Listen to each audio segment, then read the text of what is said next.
9.50 and 12.75. Whitby, how much is fish and chips?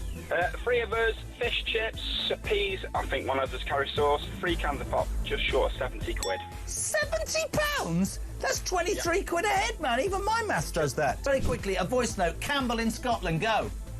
Up here in Banff in the northeast of Scotland, we can get a fillet and a half of haddock with a regular chips for £8 and 10 pence, and it's by far and away one of the best chippies I've ever had. Kenneth in Surrey, fish and chips, go.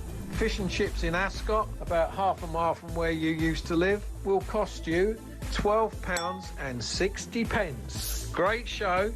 Keep up the good work. That's why I moved, because you were living there. When was the last time you had fish and chips? Couple of weeks ago. How much? Where'd you get it from? I think it was about 40 quid. It was in the Ivy. Honestly, you really are. For any of you who think he's a man of the people, I nearly said you're a... Hope you're enjoying things. Take a little bit of break with us, have a little bit of quiet sanity, send the kids out into the garden. That's how it works, folks. Anyway, lots to talk about, whether you're listening on DAB Plus Radio or smart speaker, watching on YouTube or on your connected device. Do we have a show for you? I'm with you live all the way until 1 o'clock. Now, I mean, things aren't looking quite so sunny on the stock market. I know a lot of you cheering on those Trump tariffs. Well, good luck with that. Yes, I hope they work too. I'm just not entirely sure that Donald Trump is able to completely, basically, outrun the laws of economics. But markets have plummeted this morning. I'm not going to say crashed. They haven't crashed, but they have plummeted this morning around the world. London's FTSE 100 index dropping sharply by more than 6% since opening. This comes in the wake of those tariffs imposed on every country around the world by Donald Trump last week. They went into effect over the weekend. And of course, there are now fears of a global recession. Certainly, we ain't going to be out of the woods anytime very soon. Now, meanwhile, the government has announced a relaxation of net zero rules, which penalises car manufacturers for the sale of diesel and petrol cars amid fears of a £22 billion blow to Britain's economy. It's amazing, that £22 billion figure. It keeps coming up as a black hole, doesn't it? The Prime Minister is going to make a speech later today in the West Midlands, and he's going to say he's prepared to use industrial policy to, he says, shelter British business from the storm. But how far can he shelter British business from the storm, other than the fact that we've got 10% tariffs, not 20% like the EU and many other countries? This comes, of course, as Jaguar Land Rover, one of Britain's biggest car makers, said at the weekend they would suspend exports to the US for the time being, before they kind of work out what to do, whether they can impose price rises and the others. Cars, basically largely luxury cars, being our biggest single goods export to the United States. Also, in the meantime, Keir Starmer's plan to reduce net migration has been pushed back until after Easter because of a lack of agreement in Cabinet. Funny that. And also want to appease businesses already reeling from the impact of new US tariffs, because, of course, they want lots of cheap foreign labour, don't they? And Labour MP Dan Norris was arrested at the weekend on suspicion of rape and child sex charges.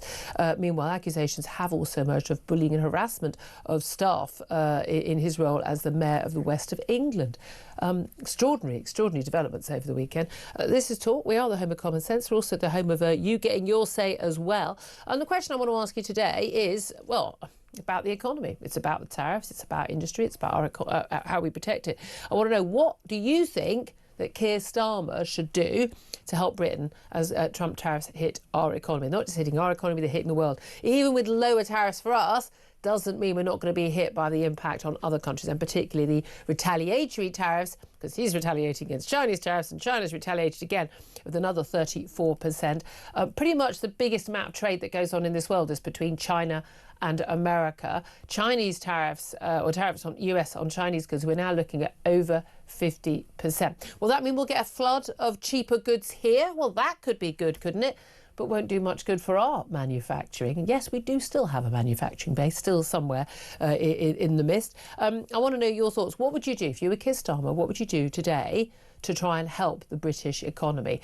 Bearing in mind, of course, that as of yesterday, the new tax year began, and those national insurance hikes for employers and that lower threshold to start paying 24 billion pounds in total, I think it was the cost of that to the economy. That comes in basically from now. So that may be one of your ideas. But give us a call. 0344 499 1000. You can text the word talk in your message to 87222. You can get in touch with us on X at Talk TV. Calls, of course, are charged at the national rate, and text cost one standard network rate message.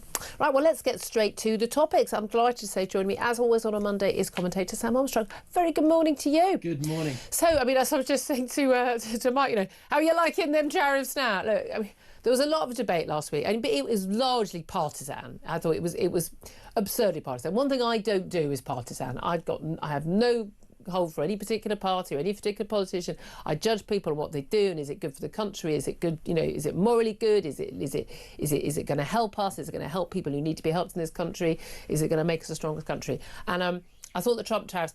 I think the argument that they want to bring more manufacturing onshore, that makes sense. I love the idea of putting your own country first. It's not America's job to look after the world. I've got all of that. Completely get it. I wish we had. Really, really wish we had political leaders who felt the same way. Was this the way to do it? I think 100% it was not, in my view. Those tariffs are either going to raise money, or they're going to bring onshoring. They can't do both. And he's claiming they can do both. We're told they're temporary, then we're told they're permanent. If they're temporary, then you won't see companies going to move their factories to America on a grand scale. And if they are permanent, then we are going to see massive price hikes, not just in America, but around the world. Stock markets have crashed. Hong Kong crashed more than 10%, but again, we know that they were closed on Friday. All of the Asian markets are down. All the European markets are down this morning. FTSE down 6 percentage points. These are worrying times. We are. A lot of people feel we're in almost like 2008 crash territories. What do you make of it all? Well, look, there's no doubt about it. These are big stock market readjustments. Now, there are some huge questions that separate this from the kind of 2008 scenario. Firstly, underlying it is a broader economic healthiness, which simply didn't exist in 2008. We'd got sick, the economy got sick. There was a sudden realisation of that, and that was where the value disappeared. This time it's in response to a very specific policy decision that the White House has taken. Now, we don't know yet how long that's going to last and whether that's going to bounce back. And what other countries are going to do. And by the way, it's not necessarily like there's a scenario that the best thing that Donald Trump can do is say, right, we tried that, we sent a message, put it back. One of the biggest lessons through all of this was that Brexit, all those years ago, may not have been such a mistake wasn't a mistake at all, but yeah, a clear Brexit dividend there. Hugely. And there is a scenario, so at the moment, because of Brexit, because we're not in the EU, which is, by the way, a deeply protectionist bloc that has huge tariffs. Yes. Huge It's fascinating, isn't it? Labour and that lot, everyone, these people who are massively opposed to tariffs, also massively love the EU, which imposes huge tariffs on countries outside the EU. Maddening tariffs, which, by the way, are just as punitive and just as political as Donald Trump's are. But in the EU, they're currently paying a 20% tariff. We are paying a 10% tariff. Yeah. Now, one scenario of these becoming permanent is you've got free trade between the UK and the EU. If you're making a widget in the EU that you want to sell to the US, you send it to the UK, you make a small change to it, it becomes a widget plus, you send it to the US, you've made a saving of 10%. Yeah. If that happens, boy, oh boy, oh boy, oh boy, are we going to see some of our good manufacturing coming back. And 10%, by the way, is way higher than most profit margins in most businesses. So, absolutely so. Okay, but that would be great, wouldn't it? But again, Donald Trump says he's not getting rid of these tariffs until we no longer have trading deficits like these countries.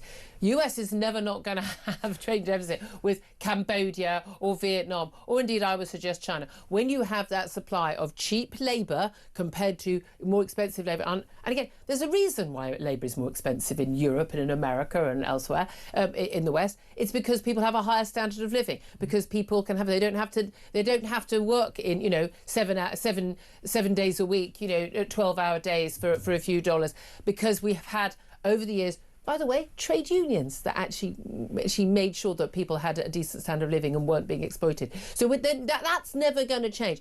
That difference in labour is going to always be there between poor and rich countries. So I don't see how that changes. The other thing is, of course, impose those tariffs on countries reciprocal who have zero tariffs. Even Australia, they have a free trade deal and he still imposed tariffs. They can't cut their tariffs They're already at zero. So what are they supposed to do? I mean, one thing I do agree with, I'm really pleased that while the European Union is talking about having reciprocal tariffs and, taxing Levi jeans and, I don't know, Jack Daniels and Harley Davidson motorcycles, we're not talking about doing that. There's a consultation out, but I'm pretty sure all the people they consult are going to go, don't do that. It would be insane. We are David to a US Goliath. Yeah. We're not going to win. The whole point of tariffs is they make goods more expensive for your consumers. So I'm glad he's not doing that.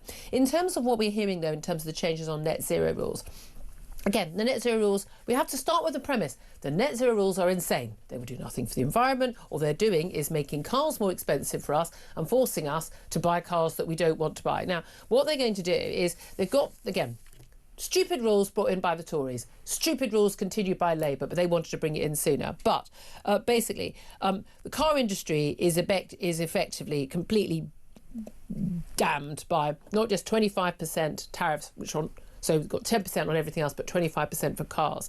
But they've also got basically this absurd thing there where they have £15,000 fines for every non-EV car they sell above the quota they're allowed to sell. Because in this country, in a free market economy, we have quotas for the number of cars you can sell to people who actually want to buy them.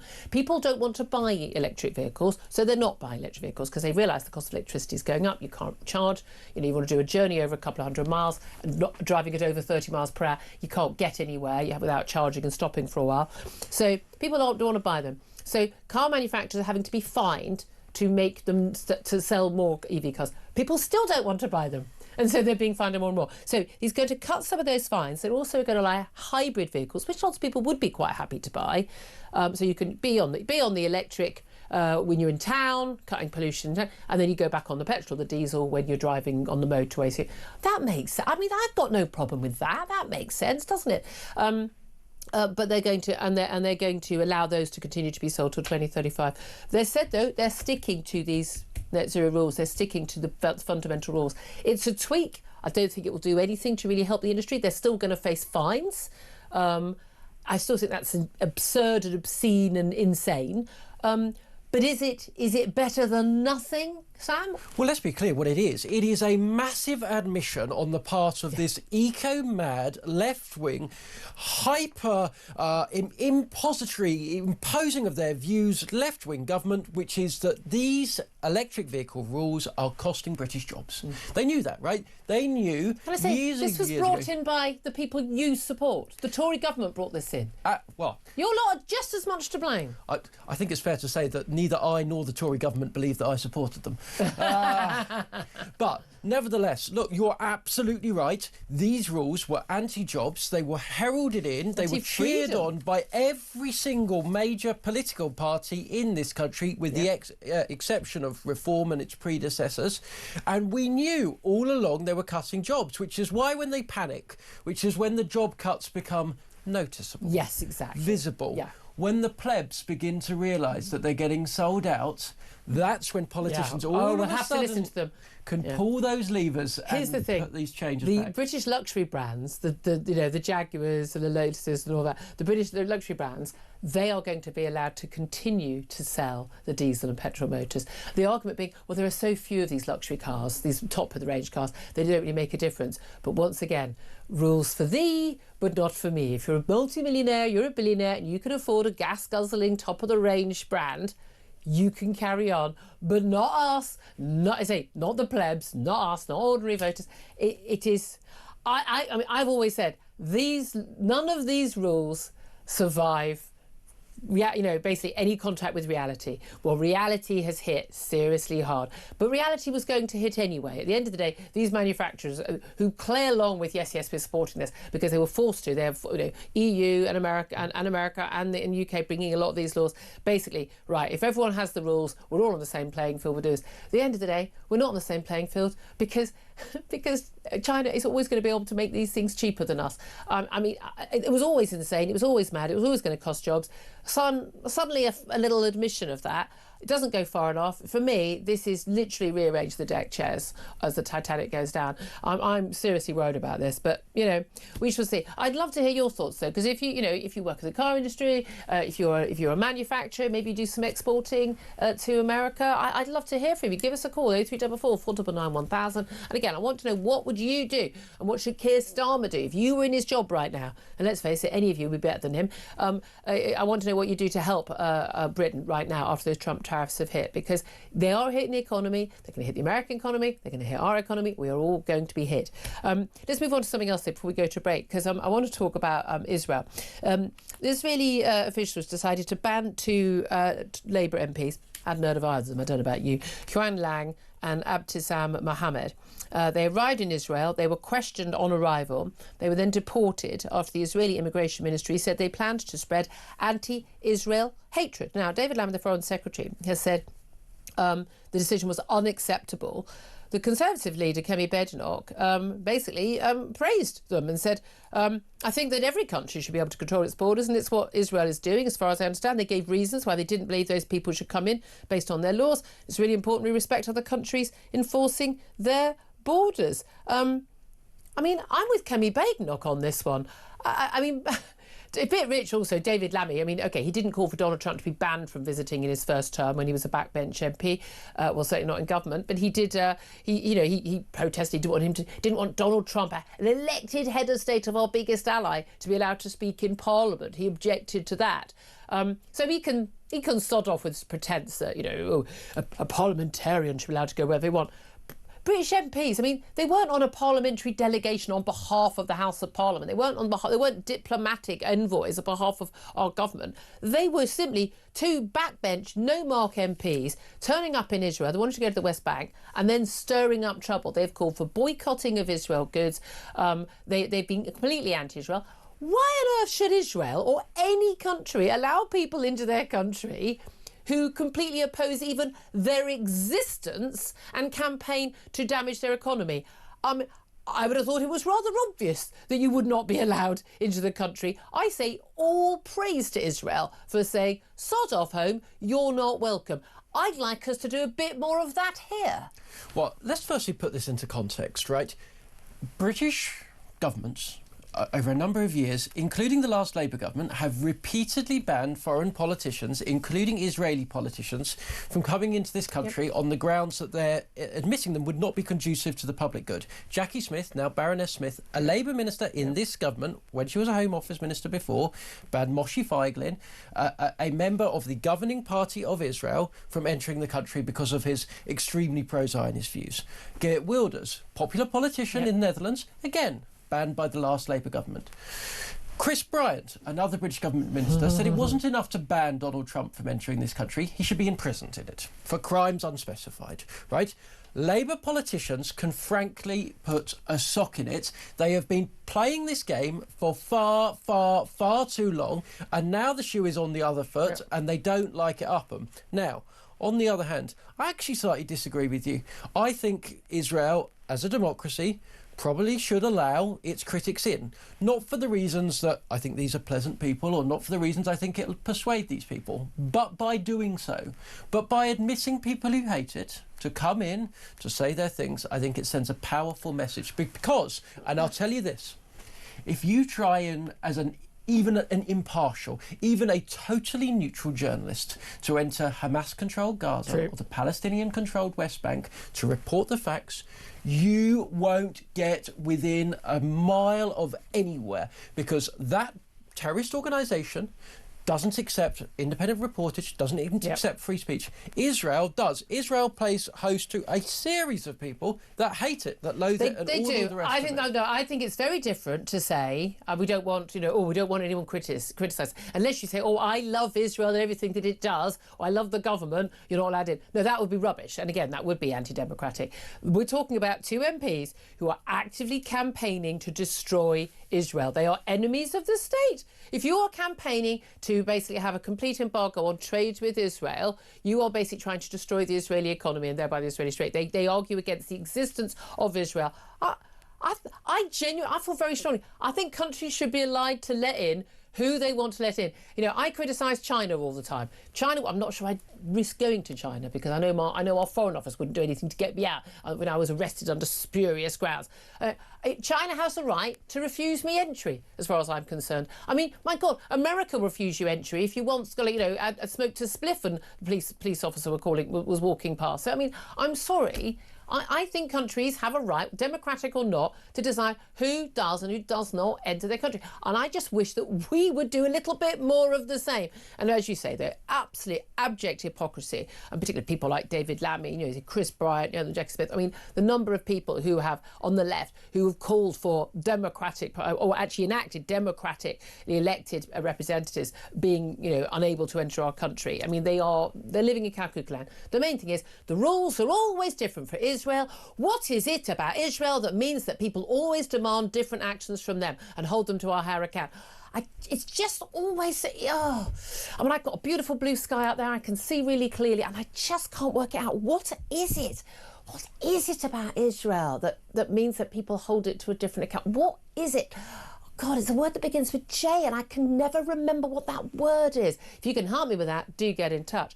I want to hear from you. Give us a call, particularly about, well, anything we're talking about. I want to hear from you when it comes to what Britain should do, what Keir Starmer in particular should do. What would you do if you were in his job to help Britain? Because the Trump tariffs are hitting our economy. Stocks of shares have gone down in the FTSE market. Guys, your pension is worth less today than it was last week. OK, if you're not planning to retire anytime very, very soon. But what happens if we do enter a global recession? You think us having 10% tariffs, not 20% tariffs like the EU is going to save us? I'm not sure it will. What would you do to help Britain's economy in this scenario? Because I'll tell you what Rachel Reeves's plan is going to be. Raising some more taxes. Look forward to that in the autumn. I'd love to hear your thoughts. Give us a call. 0344 499 1000 is the number. This is Talk, the home of common sense.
All of these sorts of things are part of a bigger picture. People are really struggling at the moment.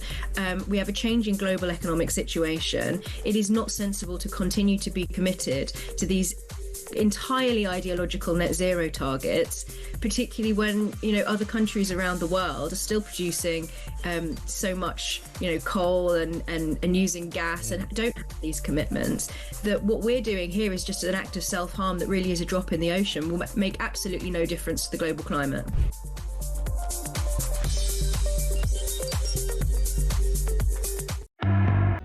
Across the UK, on DAB+, on your smart speaker, on your smart TV, and on your side. This is Talk. A very, very good morning. Welcome back to the show. 10:26 is the time. Sam Armstrong is with me. I'm Julia Hartley-Brewer, and this is Talk. Let's get to your message. Messages coming in thick and fast about what should Keir Starmer do to help Britain as Trump tariffs hit the economy. Stock markets are plummeting. What would you do if you were in his job? Let's have a look at text messages. David says, negotiate a free trade deal with the US as soon as possible. I mean, to be fair, I think they are trying to do that, aren't they? Ben says allow for free speech and suggests 0% tariffs on goods between the UK and the US.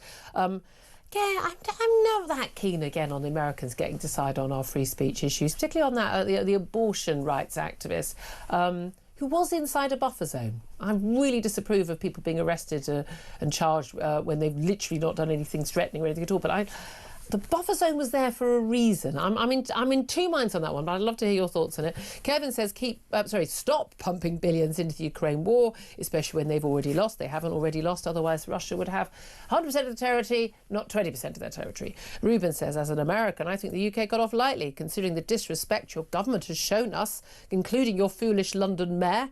I mean, I'm with you on that. I would have happily welcomed a 25% tariff to the UK. All right, Ruben, fighting talk, mate. Come here and say that. Joyce says, perhaps removing reckless net zero policies would be a good start. Yeah, I'm with you on that. And Alan says, scrap net zero and all green subsidies. Yay, Alan. Business will boom. Everyone will save a fortune on their energy bills. He has a chance to be a hero, but he won't. Ain't that the truth? Let's go to phone lines. Chris is in Epsom. Chris, what do you want to say? Morning, Julia. Good morning. We've spoken before. We have. Yeah, we have many times. Well, just about that last item, with Ruben from the States, I don't blame him for feeling like that. What Lammy and Starmer said before he won the 47th election, and what Khan's saying now, I mean, Christ almighty, they would hold a grudge against us. Listen, Starmer's got an opportunity now. He's done the right thing by doing nothing. Right? Yeah. That's amazing, isn't it? He's been in. How long has he been in? 8 months now. Feels longer. No, it is longer. But yeah, but you're right. He did do the right thing by just staying calm, no threats. It's the best. The best thing he's done in 8 or 9 months is say nothing and do nothing. Right? We need more of that from government. More doing nothing. That would benefit us all. Yeah, it would. But now he's got an opportunity. He's got an opportunity to have a Maggie moment. Yeah. Now, Sam's not old enough to remember. Julia, I don't wish to be rude, but you possibly are. OK, mate. Wow, this Monday morning was going really well until Chris got on the line. But I love you, really. You don't look a day over 30. OK, now he's just lying. Come on, what are you going to say? What's the Maggie moment? The Maggie moment is, remember when we had the winter of discontent and we had rubbish in the streets? I do remember. Sort of like living in Birmingham, yeah. Oh, mate, I remember fondly the nights playing Monopoly under candlelight with my brother and mum and dad, but I don't want to go back to them. Yeah. But the Maggie moment is, she went to Nissan in Japan because of the tariffs between the UK and Europe. She went to Nissan and said to them, look, I'll give you a tax break, build a plant in the UK, assemble the cars here, and we'll sell them to the rest of the world. They did that. Right, it was very, very successful. There was even kudos value in Japan that if you managed to get hold of a UK assembled car. Yeah, and by the way, they kept it for many years because the quality of the workmanship was so good. OK, so what would the equivalent be now, just quickly? Go to BMW, Mercedes and Renault, all right?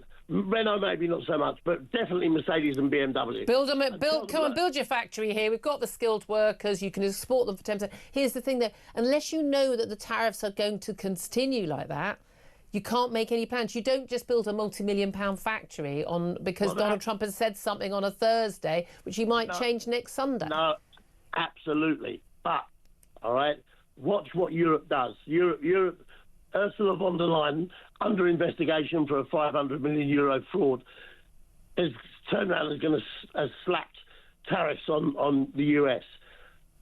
Trump is not going to. Well, no, they're talking about it, aren't they? They haven't. I don't think they've done it yet. Yeah. But Trump is not going to back off from this. And if you look, there's an 88 interview with the big black American, what's her face, that did the Harry interview. OK, you're talking about Oprah Winfrey. What are the... I'm very useless on names. OK. Winfrey interviewed Trump in 88, and he talked about Trump's in 1988 when she was asking him if he ever wanted to be president. There's also another interview. Right, no, I'm going to have to leave it there because we are winding around the world, and I've got to go to break. But Chris, I appreciate that. Thank you for that. Really quick comment from Sam. Basically, right to do nothing, Starmer, right now, but an opportunity for a Maggie moment, asking those German car manufacturers and others, come here, is better off. But are people going to make decisions like that right now when everything is so uncertain? Well, we're about to see if Keir Starmer is more of a leader than his own Chief of Staff, Morgan McSweeney, seems to think he is. Yeah. If he can embrace this, there are big opportunities. Interesting times make for great opportunities. Yeah. I mean, we can do better than Europe, definitely. I mean, I think we would anyway. However, the question is, if the world goes into recession, we won't escape that. That's the reality. And being slightly not as bad off as everyone else isn't really where we want to be. We want to be better off. We want growth.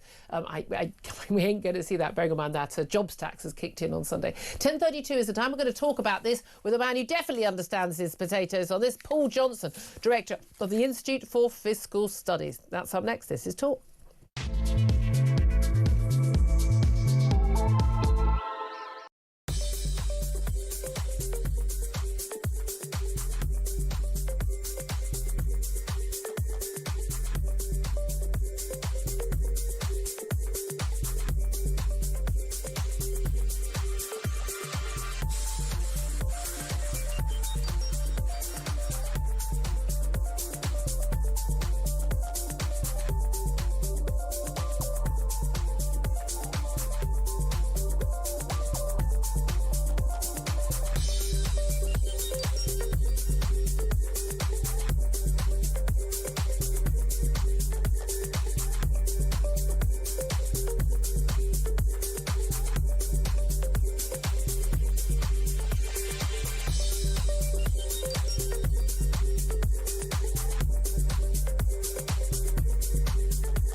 Across the UK, on DAB+, on your smart speaker, on your smart TV, and on your side. This is Talk. Very, very good morning. Welcome back to the show. 10:35. It's just coming up to. I'm Julia Hartley-Brewer. This is Talk. Let's talk more about the stock markets crashing, the response that Keir Starmer is going to have. We're talking about net zero. It's something basically it's a fiddling while Rome burns level of help for the car manufacturers and the rest of the economy. But what could Keir Starmer do to help us as we see stock markets crash? Let's talk to Paul Johnson. He's director of the Institute for Fiscal Studies. A very, very good morning to you, sorry. Morning. I don't know where I got the afternoon from. I was wishing the day away. It's because that beautiful sunshine outside. Paul, look, I mean, everyone was predicting stock markets would do this. We've seen the Asian markets, so they opened it earlier this morning, plummeting, particularly Hong Kong. We're down 5-6%. What could the Chancellor, the Prime Minister do, Business Secretary and others do today to actually help the British economy in this market? The truth is, we are very much at the whims of what's happening in the markets and what President Trump is doing. There's very little government can do in the face of what is a global downturn in the stock market. Certainly very little they can do in the short term. I think there's going to be some really tough choices come the spending review and the budget later in the year. If this looks like a long-term downturn in the economy and the world economy, they're going to have to make some big choices about spending, tax, borrowing. Are we going to do what we did through the great financial crisis and borrow an absolute shed load of additional money? Or are we going to see this as a long-term change in the state of the economy and therefore just going to have to draw our horns in one way or the other on the spending side or on the tax side. But right now, I think that, to be honest, the government's doing the only thing it can do, which is keep reasonably calm, wait to see how things settle down, and then react when they have begun to settle down. And that's the key thing. We don't know what's going to happen. I mean, we spoke to a senior advisor to the US President, Seb Gorka, on the show last Thursday, and he said, look, these are temporary measures. There's a lot of talk of, well, you know, let's get back to the negotiating table. We've got everyone's attention, and then we'll see it. Now, of course, if that is the case, then we wouldn't see that onshoring of business for a US that Donald Trump has said the whole point of the tariffs is about. He said, you know, we're not going to gut these tariffs unless or until other countries drop their tariffs. But he's put 10% minimum tariffs on countries for which they've got a free trade deal. They're on it. They can't drop their tariffs below 0%. So not quite sure what those people can do. You know, ours aren't reciprocal either. We have, you know, we have like 1.3% tariffs, I think, on average on American goods, not 10%. So not, you know, even if we went down to zero, I'm not quite sure how much that would help in terms of that. But this is the thing. In terms of the choices available to our Prime Minister and our Chancellor, we've got the jobs tax, national insurance hike, and the change to the threshold. That's kicked in as of yesterday, the new tax year. In terms of the opportunities for cutting spending, difficult for them politically with public services in such a mess, and Labour MPs would be up in arms, and Labour voters are already plummeting in the polls. Tax rises, I think most people feel that, you know, the pips are already squeaking. And then you've got the issue of borrowing. Well, you know, when Liz Truss tried borrowing some more, we saw what happened there. Are any of those avenues open to Rachel Reeves? Well, they're obviously all really hard. I mean, it's worth saying, I mean, President Trump's advisor may have suggested that this was temporary and part of a negotiation. Trump himself has suggested quite the opposite. He said that this is a permanent long-term thing because he just loves tariffs and he thinks... Greatest word in the world. Absolutely. Build the US economy. I mean, it really is an astonishing thing to have done. It is simply damaging to everybody, including it will be clearly damaging to the US economy. So we have to hope that it isn't permanent, but who knows? And as you say, the uncertainty is itself incredibly damaging. But in terms of the options facing the government, I mean, one of the things that, you know, we will have to wait and see where we are come the autumn. But it may well be that, I'm afraid to say, that come the autumn, we might be in an international recession because the collapse in the stock market has happened for a reason, and that is that they think that growth will be a lot less, their profits will be a lot less, they'll be a lot smaller. People will probably be made unemployed as a result of that. Now, if we are in a recession, then then there are two ways of looking at that. This might be a temporary thing, in which case it actually is appropriate to borrow more over the short run, as we did in the financial crisis, as we did through COVID. But we're still paying off both of those debts. Well, this is part of the problem that we've got. You know, one of the reasons we're facing this huge fiscal problem at the moment. I mean, we've got very high levels of tax on average, and yet public services don't look great, and that's partly because we're spending so much on debt interest. Nevertheless, if we are in a deep recession, then we may have to borrow somewhat in the short run to overcome that. But then we have to be very, very credibly clear that we're going to raise taxes or cut spending. But this is the thing. This is exactly the same as we had with COVID, where everyone's going, oh, wonderful, furlough, great. But I remember saying to the Chancellor, like Rishi Sunak at the time, you know, your Father Christmas now, you're going to have to be Scrooge later when you're going to have to claw that money back. Everyone wants the free money, and then when there are taxes that have to be paid to pay for it all, pay the interest, pay the debts back. We're not even paying the debt back, we're just paying the interest. 100 billion a year of our money going on, just the interest on our debts. But no, everyone's like, they want someone else, you know, those rich people over there to pay for those taxes that cost. No one thinks it's going to fall on them. In terms of, look, we can't escape a world recession. You know, China and America are the two biggest economies in the world, are kind of in a tariff war. We're going to be caught in the middle. Is there any way we can benefit, though? One of our callers, Chris, just made the point, you know, an opportunity for a Maggie moment, he says. Invite, you know, the owners of BMW, Mercedes, other big manufacturers. Come and put your plants here in Britain. You've only got a 10% tariff, not a 20% tariff when you export to America. A huge market for not just British cars, but German cars as well. Massively high energy costs, by the way, in Germany, and they ain't going down anytime soon. You know, we've got an opportunity to benefit relative to other European nations. Yeah, You don't sound keen. I mean, our energy costs, I think, are probably higher than Germany's, but that's true. I mean, but the tariff, the 10% tariff, would that make a difference? Yeah, I mean, well, as you've said, I mean, none of that's going to happen until we know how these things are going to settle down. So no one's going to be moving any car plants or anything else for a long period of time until we really know. I mean, if this is 10% and 20% forever, then that may be enough to result in the changing where people are manufacturing things. Though, frankly, if you're BMW or Mercedes, why move it to the UK when you could move it to the US? Yeah. I'm certainly that's not going to happen in the short run. And in the short to medium run, the big effect, actually, whether we've got the same tariffs as everybody else or lower tariffs than everybody else, the big effect is the impact on the economy as a whole, which is going to be driven by what's happening internationally. So, I mean, we do have two small advantages relative to a country like Germany. One, as you say, is that we've got somewhat smaller tariffs. The other is that we are very much a service-dominated economy. We focus a lot on exporting cars and so on, but actually where we really have a surplus on our trade, it's exporting services, financial services, professional services, all of those sorts of things. Now, they're much harder to, they're much harder to impose tariffs on. So because we are a more service-dominated economy and have got somewhat lower tariffs, it may be that this has less of a negative effect on us than it will have.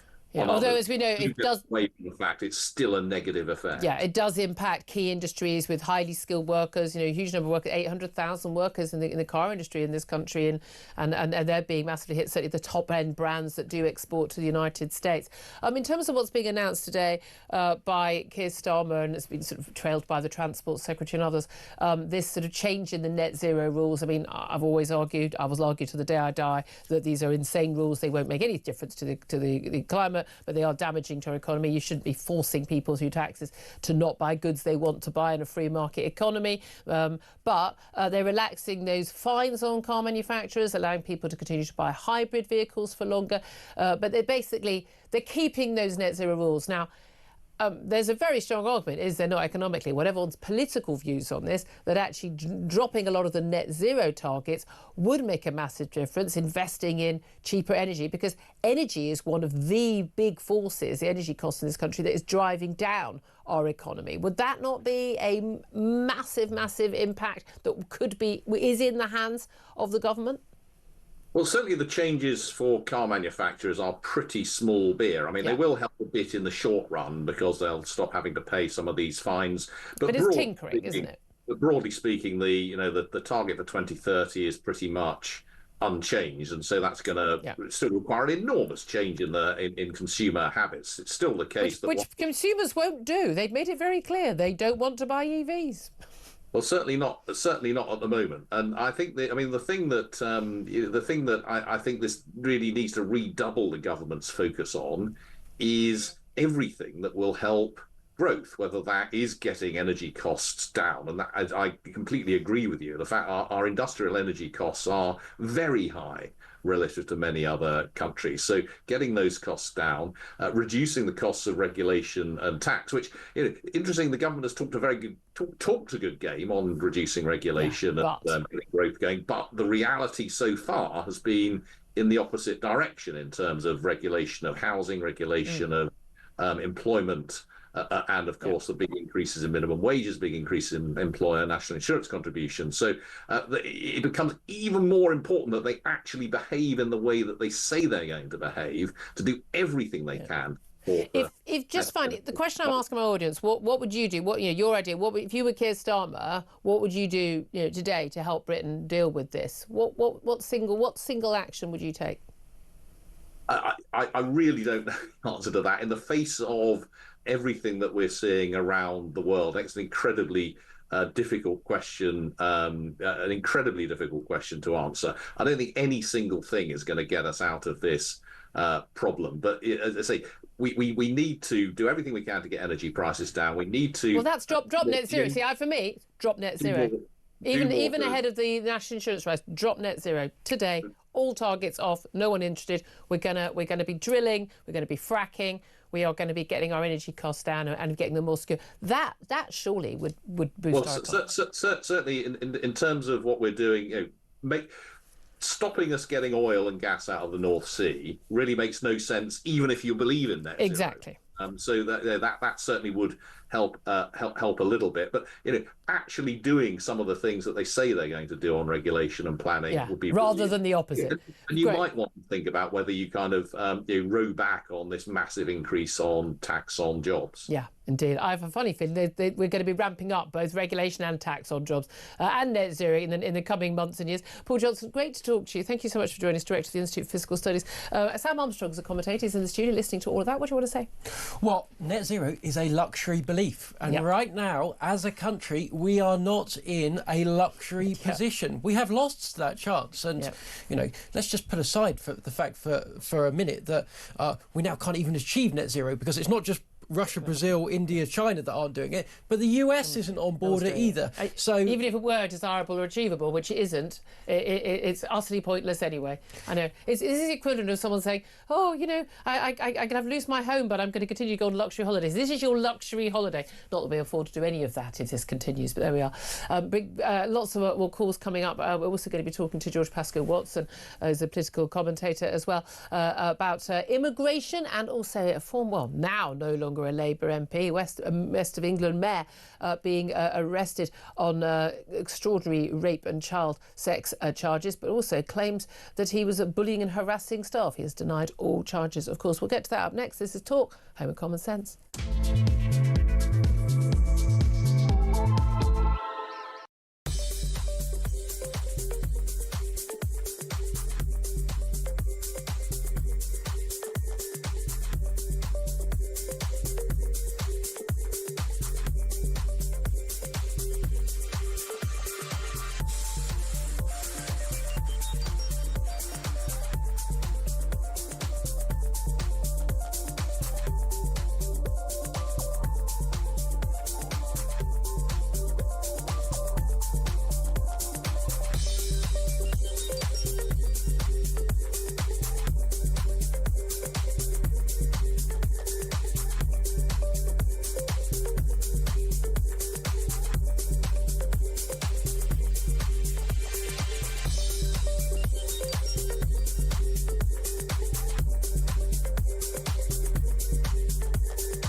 We sort of sit here in Britain, and often we sort of take a bit of a sort of exceptionalist tone, and we sort of think we're slightly above the fray. Yeah. We're slightly, we look at Donald Trump and go, "Oh, look at it, what have the crazy Americans done now?"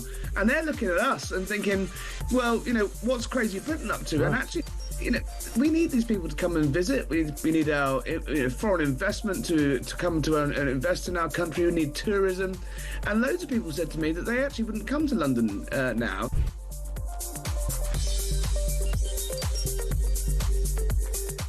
Across the UK, on DAB+, on your smart speaker, on your smart TV, and on your side. This is Talk. Very good morning. Welcome back to the show. 10:51 is the time. I'm Julia Hartley-Brewer on Talk. Let's turn our attention now to where we are in terms of politics, not just on the economy, but in other areas, with George Pascoe Watson. He's the former political editor of The Sun. A very, very good morning to you, George. Hi, Julia. Thanks for joining us. Once again, immigration often in the news, but this time it's because Starmer's blueprint to cut immigration has apparently been delayed. This is, of course, a white paper, and it was basically how to reduce net migration, something that, of course, every single government of every who promises they'll do, been pushed back until after Easter. It's about, basically, as we see official figures, back in 2023, net migration reached nearly 1 million. In fact, it's with its gross immigration, the actual number of people coming to this country is about 1.2 million, but we have some people who leave as well. They've said they want to get their migration down, but the reality is the cabinet is massively divided on this issue, aren't they? Well, all of these decisions in government have huge consequences, whatever you take position on. And here we have another one where the cabinet itself is split. Why? Because if you are the university's secretary, you need to make sure that the universities keep on having this constant pipeline of foreign students coming in.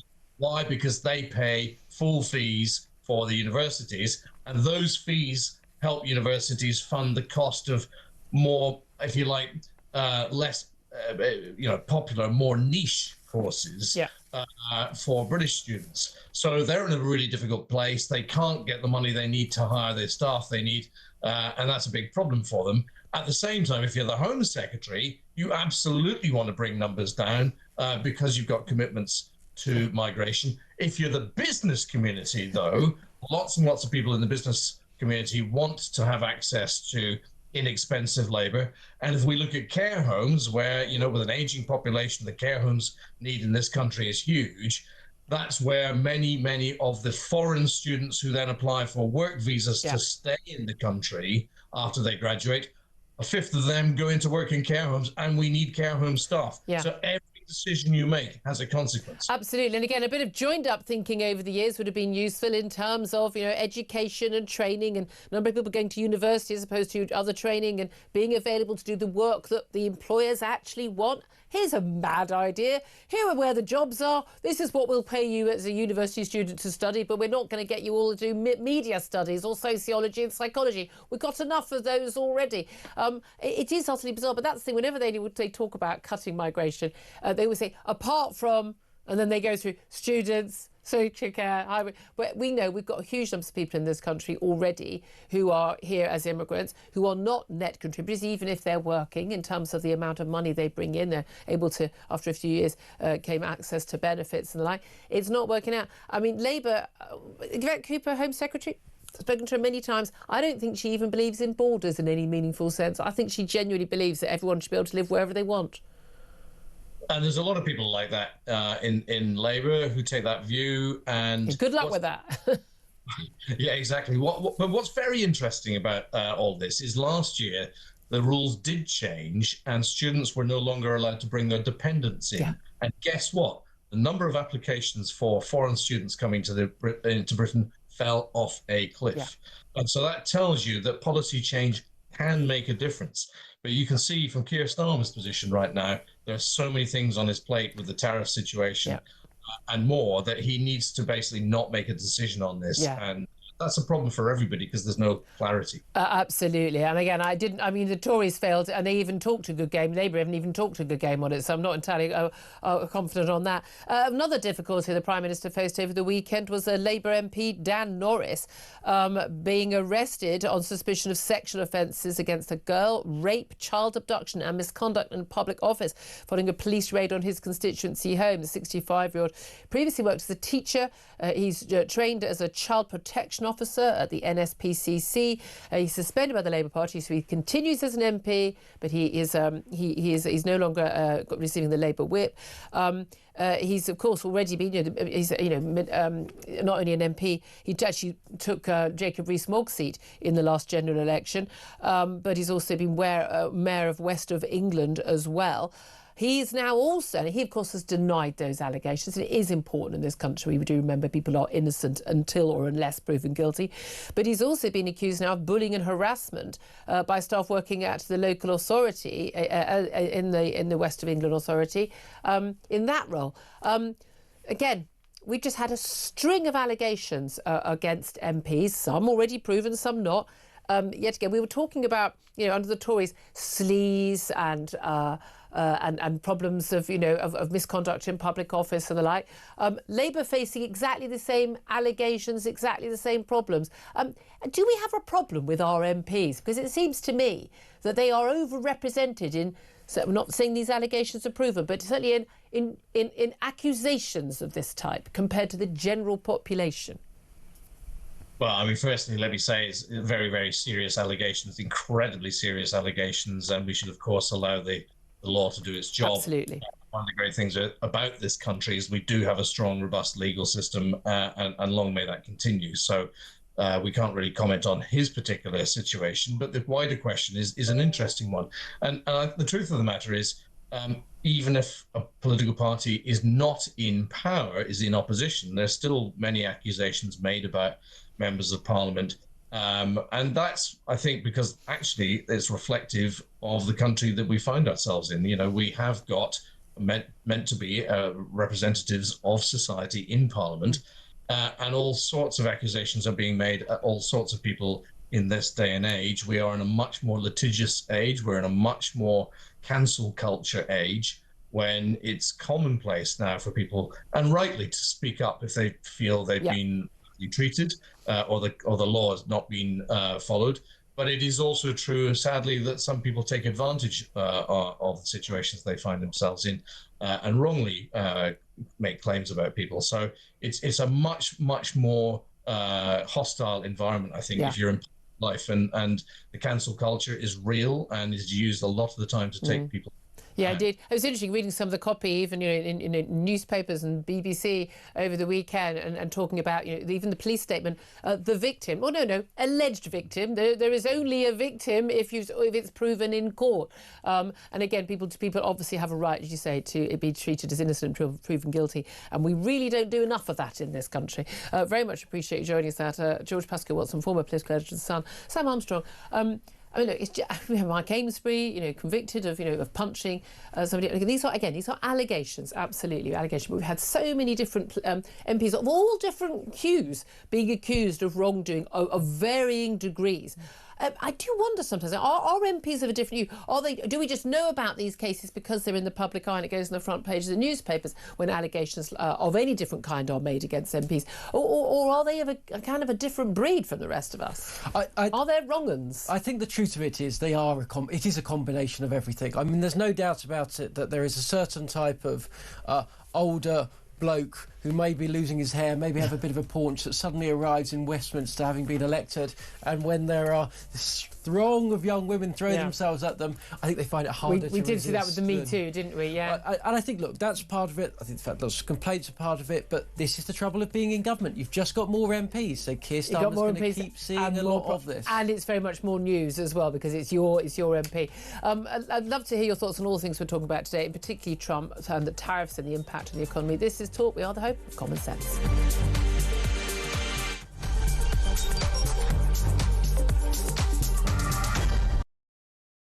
How much, ladies and gentlemen, are fish and chips where you come from? And we'll go to Jason in Crewe. Jason from Crewe, fish, chips and peas, £7.50. It's the best chippy in England. Janice in Leeds, go. Regarding fish and chips in Leeds, it's between £9.50 and £12.75. Whitby, how much is fish and chips? 3 of us, fish, chips, peas, I think one of us carry sauce, 3 cans of pop, just short of 70 quid. £70? That's 23 quid a head, man. Even my maths does that. Very quickly, a voice note. Campbell in Scotland, go. Up here in Banff in the northeast of Scotland, we can get a fillet and a half of haddock with a regular chips for £8 and 10 pence, and it's by far and away one of the best chippies I've ever had. Kenneth in Surrey, fish and chips, go. Fish and chips in Ascot, about half a mile from where you used to live, will cost you £12 and 60 pence. Great show. Keep up the good work. That's why I moved, because you were living there. When was the last time you had fish and chips? A couple of weeks ago. How much? Where'd you get it from? I think it was about 40 quid. It was in the Ivy. Honestly, you really are.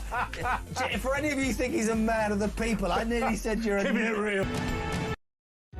Across the UK, on DAB+, on your smart speaker, on your smart TV, and on your side. This is Talk.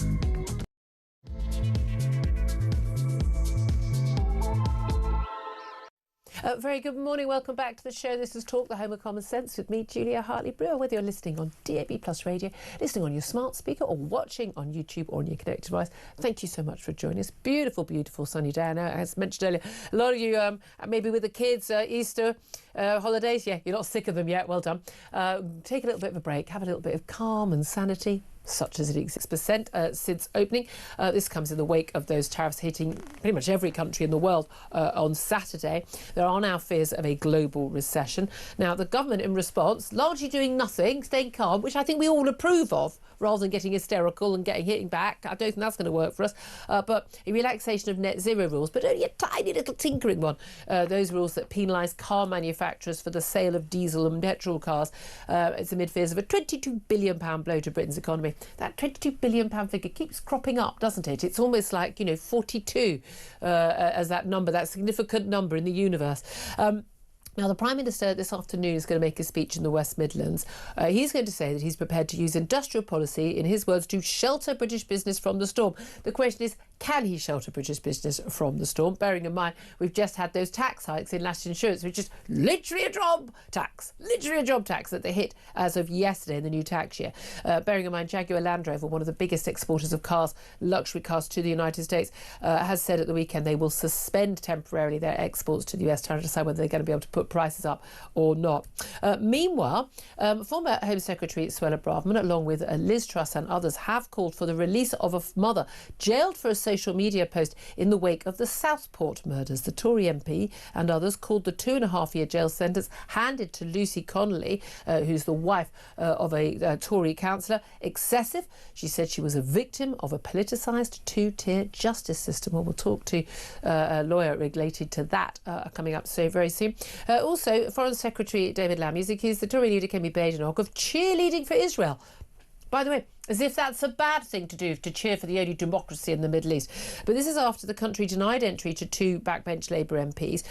Yuan Yang and Abtissan Mohammed were deported from the country when they arrived on Saturday. This after the Israeli government said they plan to spread anti-Israel hatred.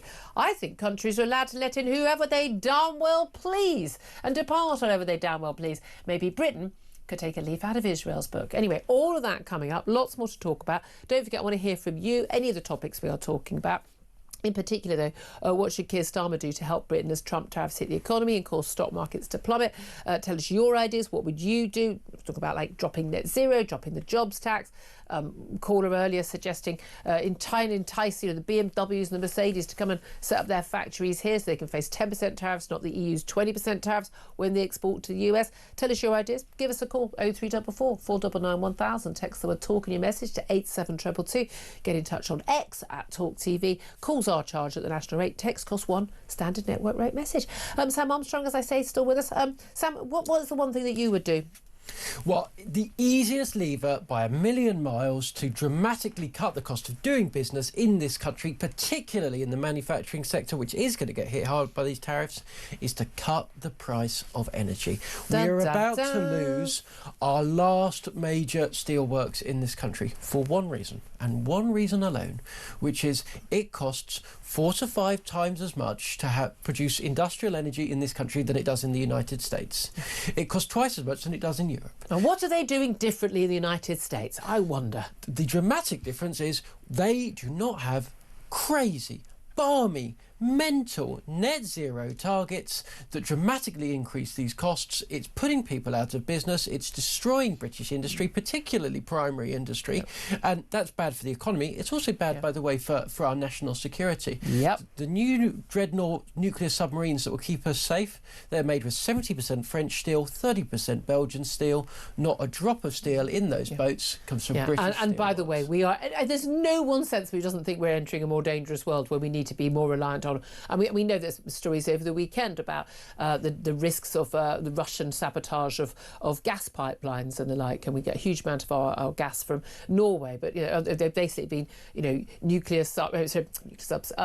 Russian subs and boats have been basically monitoring where all these pipelines are, and they could easily sabotage them. And at that point, we are, technical term, utterly buggered. We really are. We will have the lights will go off. Again, key other thing America is doing, they're fracking. They're getting the gas out from underneath their feet. We've got frack gas available for us. They are drilling for gas in the everywhere and for oil everywhere. We're not doing that.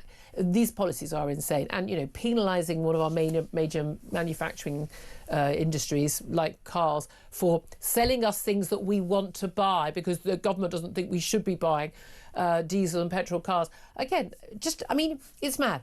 But I've been saying these policies are mad for years. They are still mad. They're now a tiny 1% less mad as a result of the announcements today than they were, but they are still hurting us.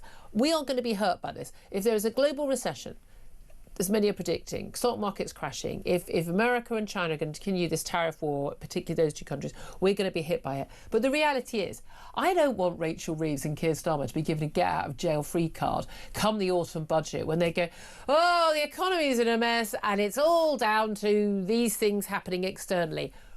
Rubbish. And I'm being polite with that word. Rubbish. Absolute abject nonsense. We didn't need any help trashing our own economy with net zero, with jobs taxes, with absurdly bloated public sector, welfare policy, you name it, poor education outcomes, and when it comes to people training to do the wrong kind of job. There are a million different things that we have done wrong. This is just the icing on the cake. Yeah, but look, I mean, Julia, I come here on a Monday and I tell the truth, but the rest of the time I work in politics, helping politicians doing what they're doing. And if I was sat in number 10 Downing Street right now, if I was sat in Morgan McSweeney's office, the man who's really running this country... He's the chief of staff, yeah. I would be delighted. Keir Starmer has just been handed the excuse of a lifetime for everything that's going to happen. And look, it means two things. Firstly, he has got an excellent excuse for everything. It's like companies that went bust and they blamed everything on Brexit. Yeah. It was nothing to do with Brexit. You were just a bad company. So that's the first thing. But secondly, there are opportunities here. There are opportunities to shift the economy, to find new areas of growth, especially if these things become permanent. We spoke about them before by using the fact that we've got lower tariffs than elsewhere in the world. And look, if you are in Europe and you do want to export to America, but you want to do stuff more locally, the UK is a great place to do it. And by the way, if you're an American company that's based in Ireland, you might think, let's go move over to the UK. So all of these things are great opportunities. Here's what they require, though. They require a Prime Minister who's prepared to say, look, events, actually, not grand plans, events are what dictates great leaders. And how you respond to them, how you pivot, how you duck and weave. And by the way, that's what all of us who are calling for Brexit said, right? They said, look, it is an uncertain world. Some of this stuff is going to happen. And we think as a small player, actually, the days of being a big bloc, being an advantage are over. It's because it's slow. And we saw that with things like, okay, I know we've all learned our lessons on COVID vaccines and things like that and all the bad things that went along with that. But in terms of being able to be agile and moving quickly, one of the things I've always thought about Keir Starmer is that he's not an agile thinker. He's very plodding. But actually, the plodding is working out okay at the moment in terms of not reacting and saying stupid things and just keeping calm. When you're dealing with Donald Trump, that's what you have to do. But other things I really, really find difficult at the moment is the number of people, again, if you criticise these tariffs, you're the Trump derangement syndrome. I mean, you could be praising 5 different policies that Trump carries out, but you criticise one which, by the way, I mean, as I said to Mike Graham this morning, I mean, very, very good friend, we disagree completely on this, but it's like, how are you liking those Trump tariffs now when you see what's happening to the markets? Now, you can argue the market needs to readjust, you can argue things are going to change. I don't think there's anybody who's thinking this is really going to work out well for the rest of the world. Might work out okay for America somehow long-term, depending on which outcome they get. I'm pretty sure that the short-term pain for American consumers is going to be too harsh that something's going to have to change. And this is the thing: you're not going to make a decision about moving your industry to America or even from Germany to the UK, as one of our callers suggested, if you don't know what's going to happen, not in 4 years' time, 4 months' time, 4 weeks' time, or 4 hours' time. It is totally possible that Donald Trump this afternoon could change his mind on everything.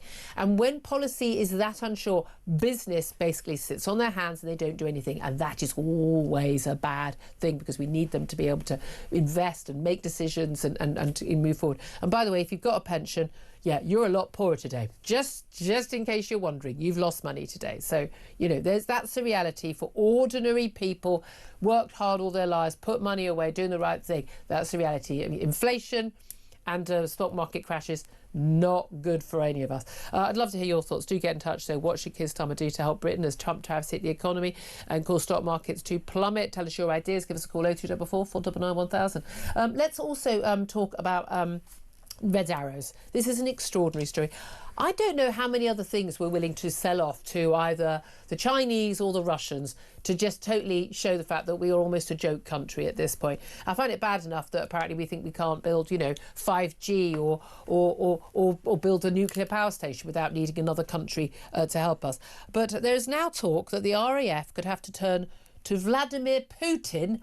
This is an April Fool's story. To Vladimir Putin, as the Yorkshire factory that made the BAE Hawks, the British Hawks that they've been flying their magnificent manoeuvres in, closed in 2020, and the leading UK alternative is years away in terms of the planes that they want to use. So those 50-year-old planes could basically be replaced with Russian-designed jets, despite the fact the whole point of the Red Arrows is that they are showcasing the British military, they're showcasing British industry and showing, you know, what we can do, the ingenuity and the, I mean, we remember, you know, those jets, important, you know, V-Day celebrations, when we have, you know, coronations, things like that. They're so iconic, they are so amazing. And I know, you know, I've seen the French ones perform as well, and of course they do it in the red, white and blue as well. It's very similar, but it's so iconic. The idea that we wouldn't have British jets performing those manoeuvres is a national embarrassment and outrage, is it not, Sam? This sounds small, right? It's planes that are doing acrobatics. But do you know what? I cannot think of a story that has made me as angry in recent weeks as this.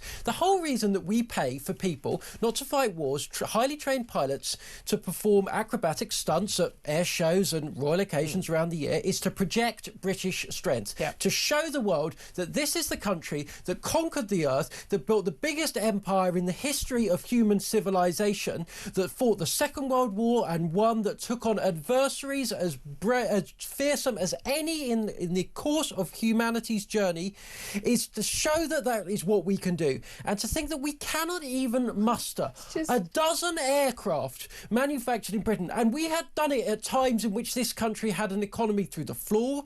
This has been around since 75 years ago. It had the Fallen Gnat, then the Hawker Hunters and the BAE Hawk, and now we are reduced. We are reduced as a country to having to buy an Air Macchi M346, which supposedly is Italian, which is actually just a Russian jet. Even if it was Italian, even if it was Italian only, it would still be an outrage. But do you know what? Actually, it's worse. Russia is a country that is actively attempting to attack us. We read in the Sunday Times over the weekend that they're going around cutting our communications networks under the floor, and we want to buy their jets to showcase our things to the world. They are laughing at us. We are a joke. We have been reduced to this in a generation, and all around, dictators, despots, they look at us and they laugh. Our politicians have done it to us, and they have gotten rich off the back of each and every step of doing this country down. And this is just yet the latest example of the sheer national decline that we have been forced to endure. And again, an abject lack of pride in our own country and our own industry and our own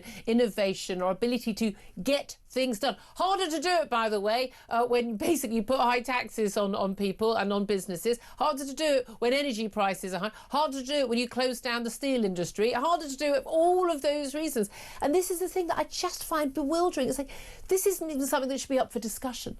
I mean, again, you know, letting the Chinese build our nuclear power stations shouldn't even be up for discussion. I mean, on what planet did anyone think that was a good idea? I'm not even sure. I don't want the French involved in it either. They've got the expertise. We've not built these things for years.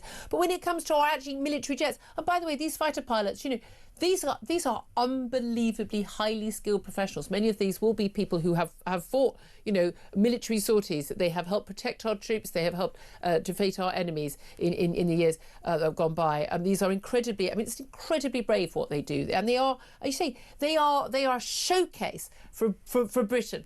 I just find it absolutely true. I can't imagine any other first world country that would allow this to happen to them. And that just shows how much our politicians have just given up. They have given up. They are embarrassed by our country. They're not proud of our country. They don't want to push our country forward.